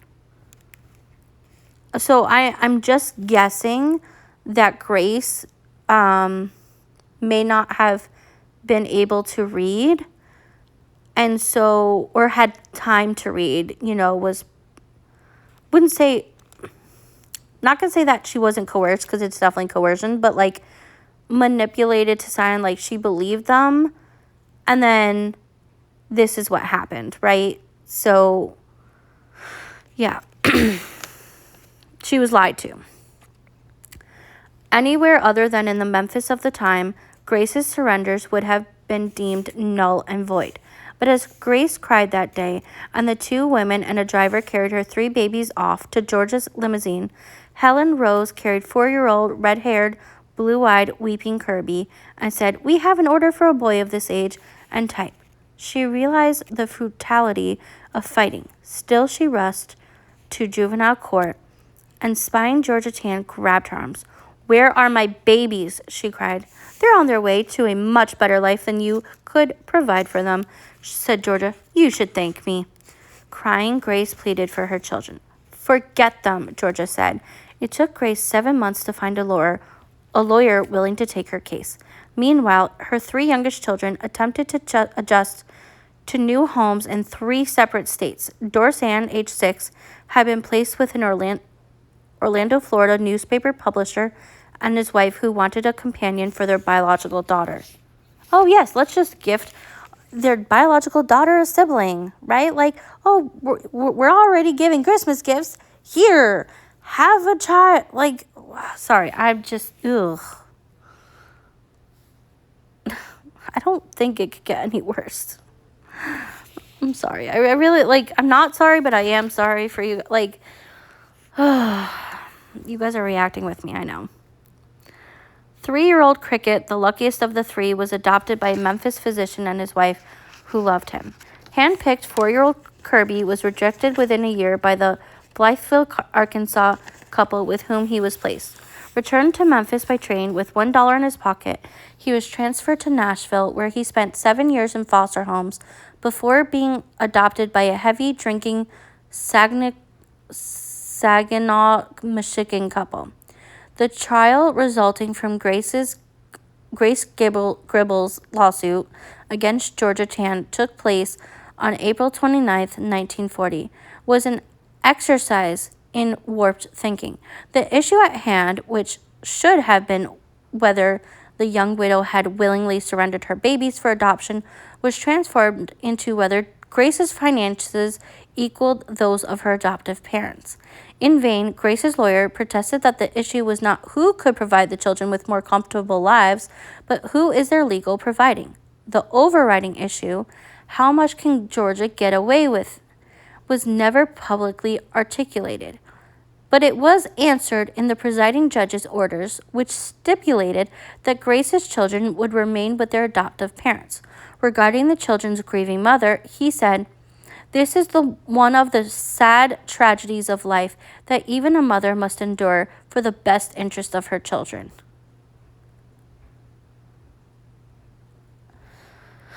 Oh, this. See how corrupt our system is? Like, no, it's not in the best interest. Let's continue on. Grace was a particular person, one who had previously enjoyed a meager but reasonably satisfying existence in her one-story stucco home on a neighborly street named Media. And her afterward was so bitter and angry, her friends eventually stopped visiting. Regarding her inability to get back the children Georgia had stolen, however, Grace resembled virtually every targeted parent. I know, in fact, of only one parent besides Josie Statler, the young woman who shortly after George's death, distracted an aide at the home on Poplar Avenue, rescued her stolen daughter, and fled to Massachusetts, who retrieved a child Georgia had kidnapped. In a documentary produced by Nashville television station, a woman named Vicky described coming home from school in the 1930s to find her parents near collapse. Vicky had an 11-year-old brother named Luther. They got him, her father gasped, but somehow he learned the location of the boarding home in which Georgia was hiding Luther, and after watching the home for days, spotted the owner taking her charges for a walk. Hiding in the bushes, whistled whippoorwill, a family signal. Luther ran to his father, who spirited him home, and that very day moved his family to Arkansas. I was unable to locate Vicky, and so I don't know how her father succeeded where so many other parents failed. Was he unusually loving or resourceful? Did someone tell him where Luther was being held?